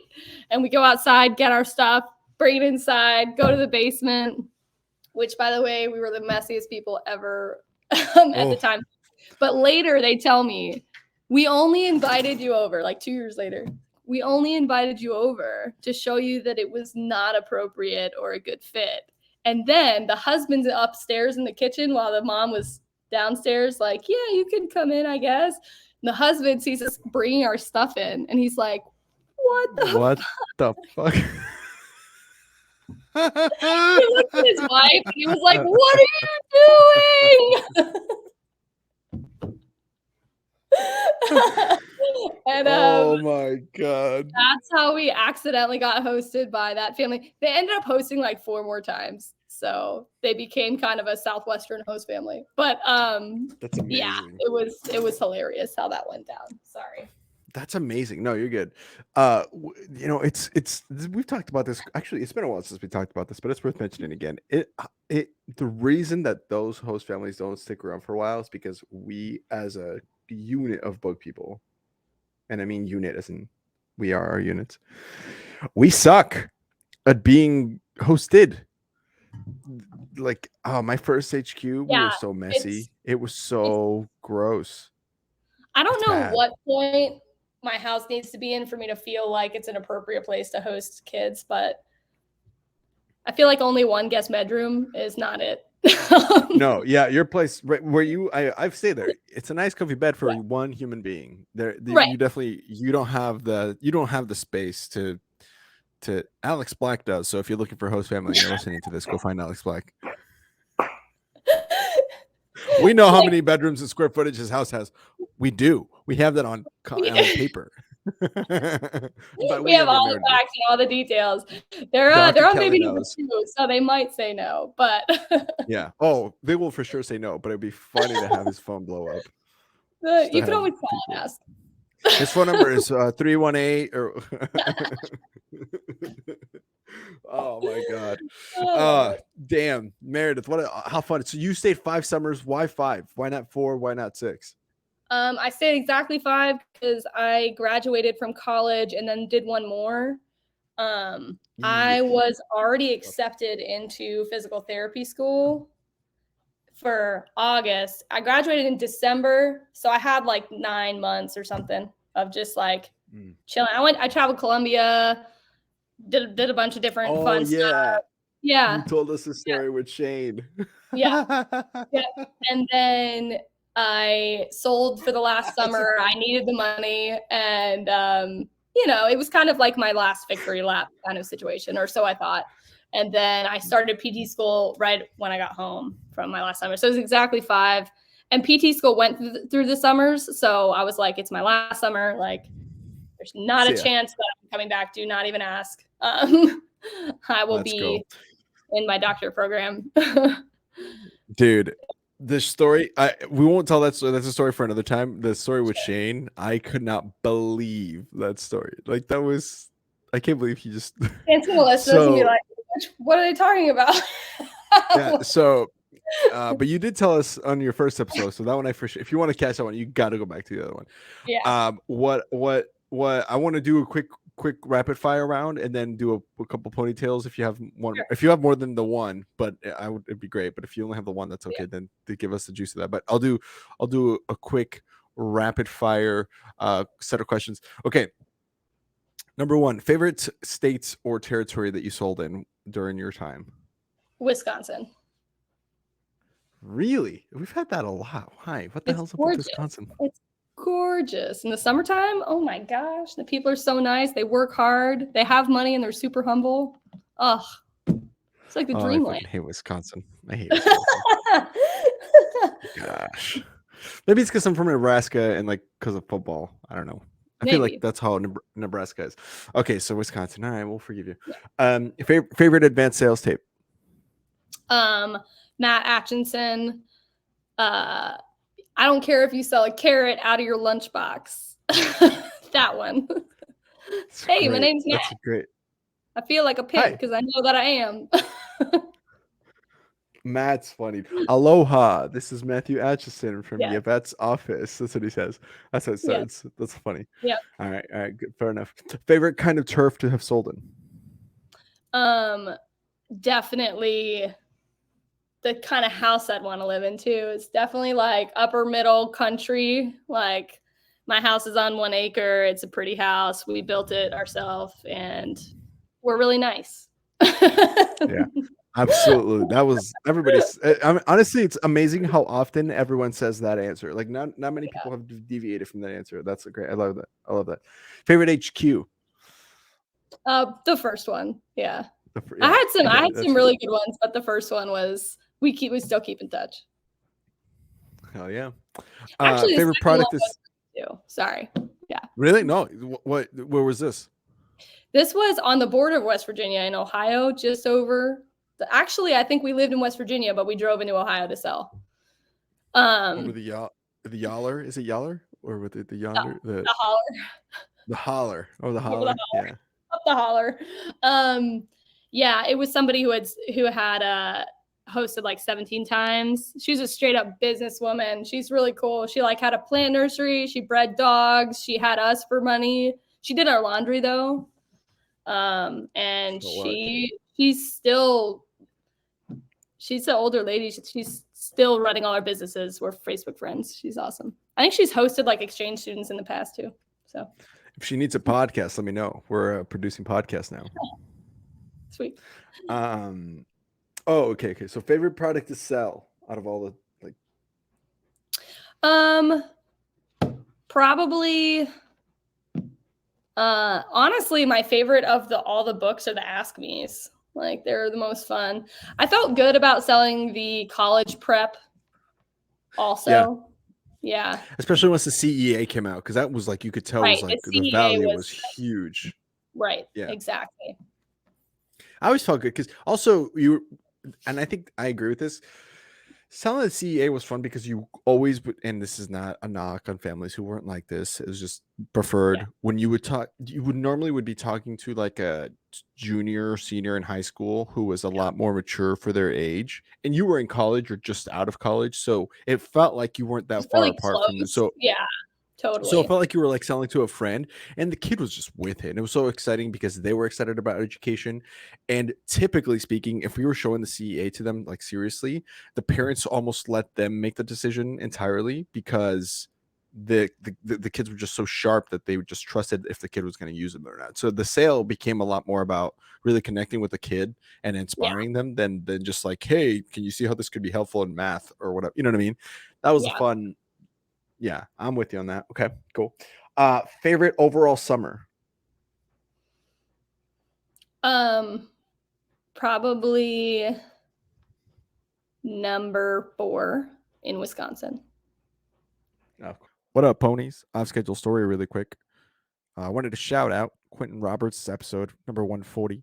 In it, he talks about how he built such a fantastic culture at the company, Cardinal Senior Benefits. If you want more information on that, click the link below or go check out that episode. Back to work. Knock, knock. Last off schedule story. Guys, I want to tell you about my good friend Alex Black. I used to work over at EnLight.Energy, and it was a pleasure working with him and that entire company. Definitely would recommend you guys check out what that opportunity is. It was a great way to make money, and it was one of the most rewarding experiences I had to help people take ownership of their power. It's pretty cool. So, on that note, let's finish up this episode. Bye. Of course, makes sense. Jeez. Oh my Was that gosh, your by best the end summer of the too? summer, I lived with 4 managers. It was awesome. Like, What's one that like? I've never one of lived with them was managers. my, like, roommate in college and best friend. Oh my gosh. It was just awesome. I lived With no with first years. Ashley Castillo, Kim Shell, and then we Oh, had like a couple other people rotating, kind of like that came in and out or whatever. But so I was usually being followed by some, and they would come stay with us. And our host family had hosted like 20 times. They were awesome. It was the bomb. that's dope. Yeah. That's pretty dope. Yeah. Okay. Favorite breakfast spot? Oh my gosh. Not Denny's. For sure not. Probably in State College, Pennsylvania, we had it was like Biscuit House or something. It was really good. You sold in State College? That's Yeah. awesome. Mhm. That's gonna be a cool turf. It reminded me a lot of Dang. Gainesville, actually. It's like Yeah, I imagine. Yeah.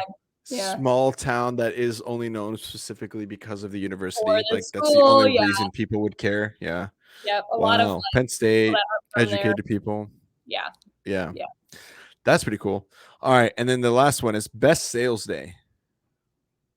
Like Whether in units or what happened. Yeah, or just you're like this was the best day of my selling career. Or whether it was more fun or you had a lot of units or both. Yeah, I was like, a couple ran through my head. Probably my best sales day, like my most fun sales day was in my best week, unit wise, and also like just having fun wise. But I had just figured out how many units. Tell us. We care about it because we're gonna judge you hard. It was like 9 something, like 920. And that Dang. was much more than I had sold before. It was really fun. But I had successfully figured out how to use Facebook, boost a post, and make it work. Ooh. And I had on Monday, I had Nicole Hartman following me. She wasn't selling books. She just came to hang out. And I sold to the principal of the area, and I was like, hell yeah, let's go. And then that summer, I ended up selling to like 3 principals, and it was dope. It was so much fun. But that's crazy. I'd just be like, they bought it. But yeah, I would show up, and for the first time ever, like, you know how in sales school they're like, here's what you expect and here's what actually happens. Like, you knock on the door and you expect them to be like, please sit down, we've been waiting for you all day, like, come in, we've been waiting for the book girl. And they're like, yeah, no, it's not going to be like that. They're going to be like, who are you? It was like that this week. Like, I would show up and they'd be like, it's the book girl, she's here. That's so fun, dude. Yeah. And I had a thing when I sold too. If I ever got offered coffee ever, I always said yes. And I knew that I'd have a really good day. So I would take the time to sit down and drink the coffee and enjoy conversation. And then I would kill it. And I was like, someone gave me coffee this morning. And I just remember that day being like full of that and being like, let's go. Dude, and I didn't count my units during the week either. So like, I didn't know I was that high, but at the end it was fun. I feel like that's the best way to do it. Yeah. That's the best way to do it. Like, I knew I was doing well, but I really did get good at kind of forgetting what 34 units. I remember 34 units, I think, was the 4-book set or something. But like, it was exactly 34. I tried 42 really and then hard. 50. Yeah. Yes. I tried really hard not to like count during the day. It's hard not to, because like, so same thing. My best week ever was actually my first summer, and it was the same thing where like you show up and people are like, "Oh yeah, we know who you are," and you're like, "What the fuck?" And we didn't have Facebook. We weren't using Facebook at the time, Yeah. and so you were just dropping big packages. People would be like 1 through 6, 1 through 6, 1 through 6, 1 through 6, Yeah. and it's hard because it adds up so quick in your head. You're like, "Oh, I got 150 today." And you're like, "No, stop counting." Like, Stop it. move on. Sell It's like Mufu, so the math gets hard. Yeah. And you know, I kind of went with always say yes to coffee. Don't stop when you're on a roll. Like, especially if you're doing well, like do not stop that, because you get that like glow going, and like you're flowing, man. You're in state. You're in flow state. Yeah. There is, and a few people, like I'm glad. I mean, I never sold more or anything like that, but I know what that looks like. I know what that felt like. I also know what it's like to be completely off schedule and like 4 days in a row. So I've seen both ends, right? Yeah. And and the people who have, and this is not to say that they're better, before I get a freaking phone call from someone going, "You're judging people." No, there's few people who do understand that flow state, where it's like, it's almost like you can't miss. Like you could say anything to this person and they're gonna be like, "We'll buy it." And you're like, that's, I don't know why or how to get into that in that specific scenario, but when you are, man, it's just when you turn off the car, you're like, "I'm in here." And like, if there's anything I took from books, I took a lot from books, but one of the things is like, if you continue to try to do good, if you continue to put effort in, if you continue to show up, and you have good intentions, and you're trying to help people, like, you will reach that state at some point. Like, it will happen. It will fall into place, because I've seen it happen so many times where I was just like, I'm just gonna stop, pitting myself and try to just focus on it, and then like you have this amazing experience or whatever. And definitely a lot of potential too for that to happen in real estate, since you are helping people with like, a huge moment, personal thing. Well, and not just that, but like, it's almost like, and again, looking back on it, sometimes I wish my summers were reversed, where I had a bad first, second summer and then ended up on a high note, only for the reason that, like, one of the things that happened that I didn't get to appreciate based on what you just said is that, like, when you fail a lot at it and you suck at it really, really bad, you don't get right. Like for me, I was lucky. I got off to a hot start and it just kept going. Same with you. We had very similar summers. Got recruited late. You didn't know what the hell you're doing. You just listened to your coach. Next thing you know, you're in the freaking pace setter. Next thing you know, you're in the top 10, right?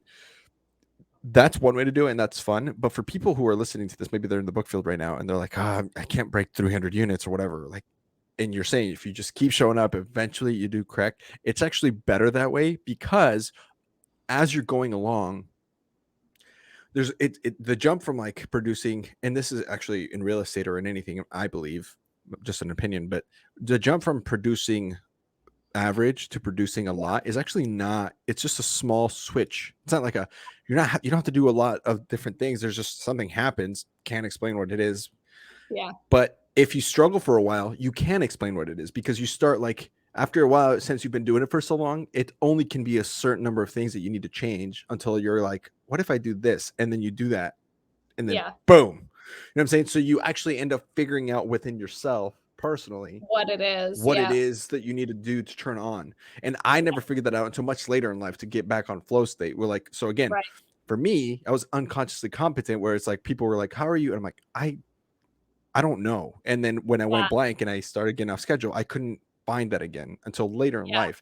Whereas I feel like if you're struggling and keep going, because eventually you're going to get to the point where you're like, oh, this is what it is, because you tried that one thing. Is it can't be anything else. You almost run out of reasons why it's not working until or you quit, right?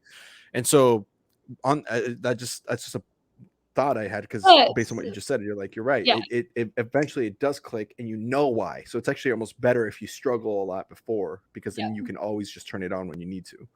So it's a really good point. I like it. I don't know. That's just a thought. But anyway, okay. Well, thanks for sharing that. That's awesome. That's so fun. Okay, so time now. I don't know what this story is. You gave me. Do I want to say what this is about? I think I'm gonna tell two stories. I'm gonna tell like a funnier one, and then I'm gonna tell like a full the one circle that you mentioned one. Yeah. Oh, okay. The So funny one. to cleanse it. to cleanse the Okay. palate. Do we want Yeah. to know? Do we want to give away the theme of what this is first, or do you want to just share what's better? You know the story, so because I know what it's about, so I know what to Yeah. expect. Or do you want to just let it rip and see? You go. You can set it up. No, no, no, no, no, no, no, no. I just there's just 3 words that are on our chat. You know what I'm saying? Do I want to say? Do I want to say the 3 words, or just Yeah. let people? So, we've all been here. We've all had book goggles. Sometimes it's for people in your org. Sometimes it's your Uh, manager. I'm Sometimes gonna. it's the customer. I'm gonna. My dogs are whining. I'm gonna go and say, give them a quick treat, but I'm still able Yeah. to hear you in my head. So Okay. I'll come Okay. off screen, but I can still hear you. Sure. Anyway, sometimes it's a customer, whatever. So this falls into the category of hot customers that um, you meet on the book field week 9 or 10 or 11 when you have been out there for a really long time. I'm gonna wait for Andres to come back because I got to see his face when I tell the story. He's like, Meredith, keep talking. To set up the story, I was in Pennsylvania. I was selling in the country. I was being followed by a good friend of mine, Carlos Navas. Carlos, hi. If you ever listen to this, I'm sure that you remember this day. And I just, hold on. I'm going to wait for Andres for a second. Actually, I'm going to take this chance to take a mini bathroom break, and I'll be right back. Oh, right when Andres gets Oh, back. oh, okay. I could hear you. A, Carlos Navas is great, and Wait, B, Carlos is the best. do you need to go to the bathroom because I can fill in with some announcements, and then we Yeah, can do the ponytail. yeah. Okay, go for it. Yeah, I was like my dogs were whining, so I couldn't tell if you could hear. Okay, real quick. This is such a fun place to stop. Okay, so a couple of things. One, guys, we have a newsletter. We do have quite a bit of people signed up for it already. I think 160 some people are signed up for a newsletter, so that's exciting. But please go join it. It's called The Cult. We're trying to determine if we should bring it out every month, every quarter, or just whenever new things are happening in the podcast, which could mean, one came out one week, then the next week, and then the next one for a couple months. Either way, please go sign up. That's The Cult, COLT. I think it's hilarious to call it The Cult. So hopefully you guys do too, but please go check it out. You got to go to the ponytailspodcast.com. That's the ponytailspodcast.com there on the screen. And then you can sign up for our newsletter so you can receive more information on behind the scenes stuff that we're doing, upcoming guests, a little bit of the highlights of some of our jockeys, which are some of our sponsors here on the show. And of course, cool story. We're trying to make it as fun and interactive as possible. Keep up with how many units you have if you are part of our stable, and a variety of things. So make sure you guys go catch The Cult there as well. Second thing, if you are listening to this at this point, it's probably out that we are going to be going to our second Bizzler. If you guys want more information on that, sign up is going to start in February of next year is what we're trying to aim for, if not earlier. But please stay tuned for that. So check out more episodes for more details. And it's going to be at the beginning of each episode to give you guys announcements of what's going on and what we're doing. So make sure you check that out. Stay tuned on that. And that's another reason why we would like to be on the Colts, because information for that is going to be on our newsletter. So Meredith, you got to sign up for the Colts, which is our newsletter. I don't know if you could hear me. COLT. Okay, The Cult. That's great. Yeah. Yeah.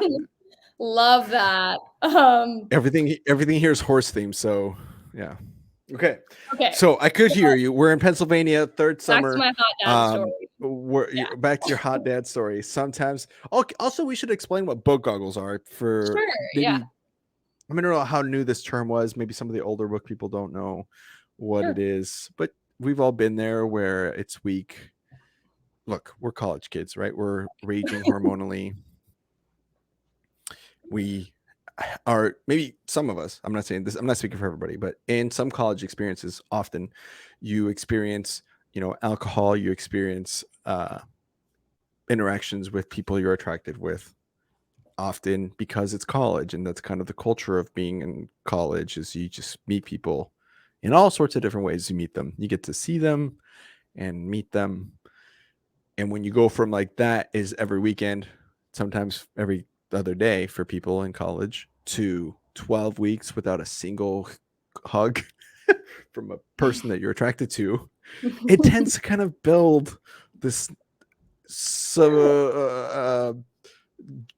how do I say it? It's easier to find attraction in all the wrong places. And so we call those book goggles, because it's been You're 11 like, weeks you since don't you've actually like them. You just have book goggles. Used in a sentence. exactly. Yes, that's yeah. So there you go. Okay, hot dad Okay, story. great setup. It's perfect. So Carlos Navas in my passenger seat. I roll up to this house, and it's this driveway, and well, duh. But anyways, gravel driveway. There's like a couple telephone poles. It's important for later. Anyway, Couple telephone poles. This is important to a hot dad story. Where are we going, Meredith? So anyway, Carlos and I enthusiastically get out of the car. We have both been selling the same amount of summers, I think 5 at that point. So we're both seasoned managers, good friends. We approach, and dude answers the door, and it's like single dad's got like a 5-year-old kind of situation. Mentions he's recently divorced. Super good looking. He's like dumb good looking. Like, I couldn't look at him. I was like, I don't know how I'm gonna do like the sales talk because I can't look at you, kind of thing. Like, it was. That's how good looking. Who divorced you? Why? What is she doing? Well, I found out why. This is actually where it gets funny. So, he was like ex-military or retired military or something like that. Oh, are we good on my camera? Because I started loading. Oh, there we go. No, you're good. I still hear you. So he's bumpy. He's bumpy in all the right places. Right. So he's wearing I remember it's like a red t-shirt. Anyway, we go. He's got this picnic Turn the table. lights down, everybody. Meredith's getting detailed. Hang on. Red t-shirt. And I have Carlos. He like goes back inside for a second for some reason. I turn around and I look at Carlos, and Carlos is, I'm like, oh my God. And Carlos is like, dude, this guy's so attractive. And I was like, I know. I can't even Carlos is like, and by the way, for people who don't know Carlos is no schlump either. The man is an attractive man as well. Carlos is a good looking Hispanic male. But I look back at Carlos, and he knows what's happening. He's like, he's aware. It's like, it's week 11. Laughing at me a little. Like, that's how book goggles go. Is even men are like, even if you're not gay. Yeah, heterosexual male. Even he's got book goggles for this guy. So we sit down and we start talking, and somehow I get through. I'm showing Ask Me's, my favorite apparently, and I'm like, yeah, and these are great. Do you know why flamingos are pink? Blah blah. And he's like obsessively kind of like wiping the table off, and there's like a wrinkle in the tablecloth, and he's like smoothing it out and fixing it. And I'm like, man, this guy's kind of like neurotic a little bit. Like, he's just really, it's neat as a pin. Like, it's like things really like super neat. And I get through the thing. He buys some Ask Me's. I remember he bought both sets of Ask Me's. He paid for half, and I was like, gotta get the hell out of here. I go back to the car with Carlos, and we run back, and I was like, I just can't do this anymore. I was like, I'm so like, that's where I was at. I was like, I can't even talk to this person. I have to leave. Also, you had him take a half down so you could come back. You have to come back. You had the books in the car, and he could have paid in full. It's only $140, but you know what? Just put half down. For some reason, I came back. Yeah, for some reason, I can't. That's a good point, because I would have had books in my car, but I didn't for some reason. You would have had books. Yeah, we know why. I want to come back alone. It was like a feeling of like, I was so uncomfortable. I had to leave. Like, that's where I was. You had to have been blushing. You couldn't tell you were blushing because it was so hot out. Feeling like this, So I get in the car with Carlos, and we just cackle. I was just like, oh my God, like I freaking made it through that. Wow. Okay. I'm sorry. And he's like, yeah, that was whatever. I back up quickly. I hit a telephone pole. obviously, right? Of course. And the guy's like standing on the porch. I'm like trying to leave. He's watching me leave. Me and Carlos leave. I hit a self goal. I crack my taillight, right? This is when I look up and I look at the car that was already parked in the driveway, this guy's car. And his taillight is intact, but it's in about 150 pieces glued together. Like the same taillight that I just cracked, he had put. Right. And it was like, you could see the lines and everything. And I just remember being like, oh gosh, like this guy's like, has some interesting tendencies. Like he's like really neurotic. He runs down the driveway. He goes to all the little pieces of my like taillight that are now on the ground, picks them all up for me. He's like, I'm like, oh, I gotta hit a pole because I was trying to get out of here so quickly, and then this happens. Because you're so hot, I can't be around you. This is bad. He has like a handful of these red pieces of taillight, and he's like, oh my gosh, I'm so sorry about that taillight, or I'm so sorry about the telephone pole. I did this myself. I had to put it back together. And then I look up at his light and I'm like, oh my God. And I was like, thank you. Can you just give me thank you. He gives me all the piece of my taillight and I just like chuck him in my car. And I'm like, bye. Bye. Oh my gosh. Oh, damn, dude. It didn't really, it was the only time anything remotely even came. It was my last summer and he was my last delivery actually. And he didn't freaking have the other half of the money. And I was like, wow, not attractive at all. Oh, I was like, totally, never mind. You're just not even good in the divorce. anymore. I look back at a picture because there was a picture of me, him, and Carlos when he bought. And I'm like, it's not that, like, it was totally butt goggles, It was like, it was not that. It's not that attractive. I was like, wow. It looks like Elmer Fudd.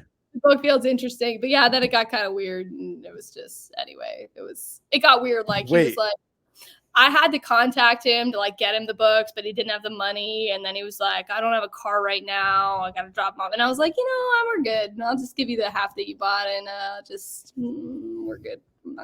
We're solid here. Bye. He asked me on a date. I was like, Oh, what? You can't just leave that out. What?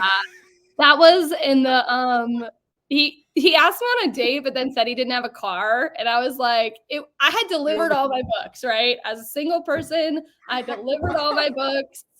I was like, I could have gone on a date, I guess. Like, I lived with another manager. They wouldn't have cared, You would have taken him on a date. I was at the bar because my manager and I finished delivering. We got a drink at the bar because I didn't drink over the summers, and I always really looked forward to my like end of summer beer.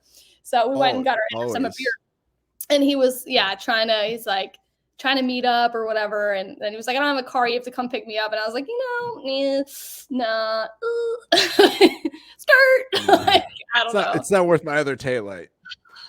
Seriously, oh my God, we didn't end up, I never fixed my taillight, spoiler alert, and I certainly didn't glue all the pieces back together. But interesting dude. So that was a fun story. Hot dad stories. I'm here for them. Yeah. Let's go. No, nothing happened beyond that. But there are some, I'm sure, much juicier hot dad stories out there, but that's We've had a couple recently, and I'm about it. That's good. Yeah. Good for you. Good for you. Good for you. Wait, so you said that something happened with like the divorce. So did she? You said that's. I don't know why they got a divorce, but I know he was like, because he can't drive his car. Oh, I don't know, man. I think there was definitely some underlying things there. I just didn't want to like get into. I was like, He probably had bodies. In his basement. Maybe he did. And that's why he wanted Maybe he did. So could have saved your life. Never even went on a date with this dude. But anyway. His loss, Meredith. His loss, Dr. Kelly. I was like, maybe if you paid for the other half of the books. No, I'm just kidding. Just kidding. I'm totally kidding. No, that's true. That's true. If you can't afford books and he, by the way, he paid half, which means he owed you $70 at Yeah, most. he owed me $70. So you can't afford. That's what a date would cost for two people anywhere in America. Yeah, It doesn't give me okay if my it's freaking $70. Pennsylvania. Yeah, Yeah, if exactly. you can afford to take me on a date, well, you can't because you don't have a car, so you can't afford to take me on a date because you know. But even if you could buy my Yeah, meal, you should have yeah, just paid for the damn books, bro. What are you yeah. doing? You Seriously. owe me money. Yeah, literally. That's how I felt about it. I was like, never You owe mind. me money. I'll text you a picture of the guy later. I'm sure it's somewhere in my like archives of Apple Cloud if I can find it. I know the year Let's and the month. go. So, but anyway, moving on. My more The wholesome story. I'm gonna retell a story from West Virginia. My most memorable summer, when I had the 400 customers I couldn't find, and I didn't understand at the time. Honestly, I didn't understand I was running my own business. I felt like I didn't understand what that entailed. Like, you need to deliver these books or you don't get paid. That was not really on my brain. Like, I was just like, I'm done here and I want to go home. Books equal money. So I remember talking to my manager and just being like, hey, this company sucks. This has been the worst experience ever. I didn't make any money and I'm going home because I'm starting school and I am not staying another week here to deliver the rest of these books. I couldn't even find the people. Like, none of them paid me. Felt like none of them paid me. I was just having a shit time. This is delivery week. So, but I was like, that's it. I'm done. Like, I'm leaving kind of thing. My manager actually delivered my last 2 days of books. I was like, I'm out. Seriously. I'm gone. I've already left. I did not know that. I was, for context though, I had been delivering for 2 weeks. So like, I was like, you said 12 weeks. It's been 14 weeks. I am not staying another day. I'm gone. Yeah, no doubt. Anyway, the last delivery I made that summer, I had the postcard sent out and everything. And then I did a really poor job of organizing everything. But it was this person named Marjorie. We'll call it Smith, but I remember the name Marjorie because I was like, what little old lady am I looking for? The address was like not in town, really. It was in like the next town over. I drove out to that place. I didn't recognize the house. I was like, what the hell? I knocked on the door. Nobody's there. Like, this is like the last book. You know, of course, I delivered a bunch of other ones. And then I came back at the end of the night and I was like, what am I going to do with this customer? I just want to be done. I'm so exhausted. I'm so tired. And for people who don't know or don't remember, delivery week is just a fucking physical test. It's a physical. Will. Oh my gosh. And the amount of people that didn't have the money or like spent it on a generator after the storm or like never had the money in the first place, but told me they did, or it was like half. It felt like every single one of my customers had canceled. And that wasn't the case, but that's how it felt because I'm an emotional person. So also it was like day 14 of delivering. And I was like in tears. Dude, at that point, you have callus in your hands. You've been carrying around a tub of books. There's a point in delivery week where you stop carrying around the tub. You're like, fuck it, I'm just gonna grab the 5 books that they bought. Like, and people want to lie to you and tell you that they carry that tub for 2 weeks. Are lying. There's nobody has that back strength. Nobody, man or woman, nothing. I'm sorry. So this is how it works. It's true. And tell me that's not true. People listening to this are like, yeah. I hope. Yeah. So I'm like, God, it's 10:30 at night. Like, it's beyond the time that we would normally work. I am exhausted. I'm like, forget it. I'm gonna get no sleep. I'm pulling into this gas station. I'm getting myself a Diet Coke because it's the only thing I can do to enjoy myself. So I like pull in this gas station. I call my mom and I cry on the phone to her. I'm like, Mom, I'm so done. I can't believe this isn't over. I'm coming home tomorrow regardless. Like, but I can't find these people. And then she was just, like, doesn't get it, obviously. But she's like, okay. Trying to be a supportive mom. And I'm like, I'm proud of you, and then honey. I'm like, I'm just going to go. I'm going to go inside and get a Diet Coke. I go inside and get a Diet Coke. And lo and behold, Marjorie is the freaking attendant at the gas station. It was a gas station demo. From a gas station demo 3 months ago. So I get my Diet Coke and then I go, oh my God, There you are. Oh my God. You're Marjorie. And it's like a 21-year-old girl or something. And I'm like, you don't look like a Marjorie. Oh my gosh. But right when I saw her, I was like, oh. It all clicked. Oh. I gave her the mindset, got my money. She was good for it. Got my Diet Coke, got the hell out of there. Said fuck West Virginia. Yeah.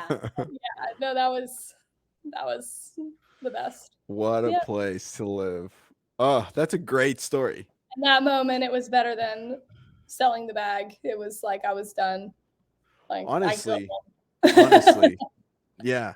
Because here's the thing: it's already an amazing feeling when you have a relatively, and this is relatively, right? Because it's never normal, but when you have a relatively normal delivery period where, you know, you saw the people still owe you. You had to crew a couple people. You get there. In that moment where you had that last customer, because normally speaking, you would save that last customer for like your best customer for last. So you're like, we're gonna end on a great note. They invited you to dinner. You connected with them, right? That kind of person. And you leave that house and you're like, holy shit! I just got done with 13 to 14 weeks of one of the craziest things, or maybe the craziest to this point thing I've ever done in my entire life.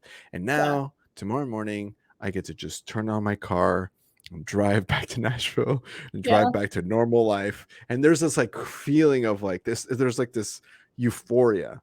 So that's already a crazy euphoric experience. I can't imagine like the stress of trying to find this one lady. Oh, you can't imagine the stress of trying to find this one lady. And then you get to the gas station and you unexpectedly run into her. It's like, oh my God. Wow. What a day. What a time. That's full circle wholesome, my friend. Full circle. And hey, that is a great ponytail to call this an episode to finish this up. That look at that. We still did another 2 hours. Can you believe that? No. That's wild. It's crazy. But well done. Well, my friend, I'm gonna cheers one more time to you, and I'm gonna say goodbye to everyone here on the air. Cheers to you, my friend. Cheers.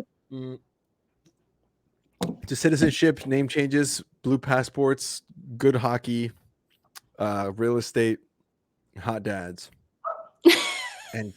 and gas station door demos. Let's go. We did it. We came full circle. Guys, thank you so much for listening in. My name is Andres Gamboa.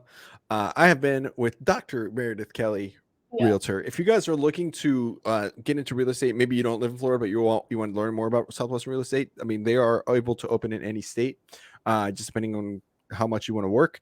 And they are currently in 8 different states. So if you are specifically in Gainesville or in the Gainesville area, Meredith could use some company. So make sure you guys reach out to us and we get you in touch with them so you guys can get a hold of them. But on that note, hey, we'll catch you guys on the next one. Meredith, did you have fun? Was it just as fun this time as last? Yeah, it was. Good stuff, guys. We'll talk to you guys on the next one. Peace out, everyone. Bye. Bye.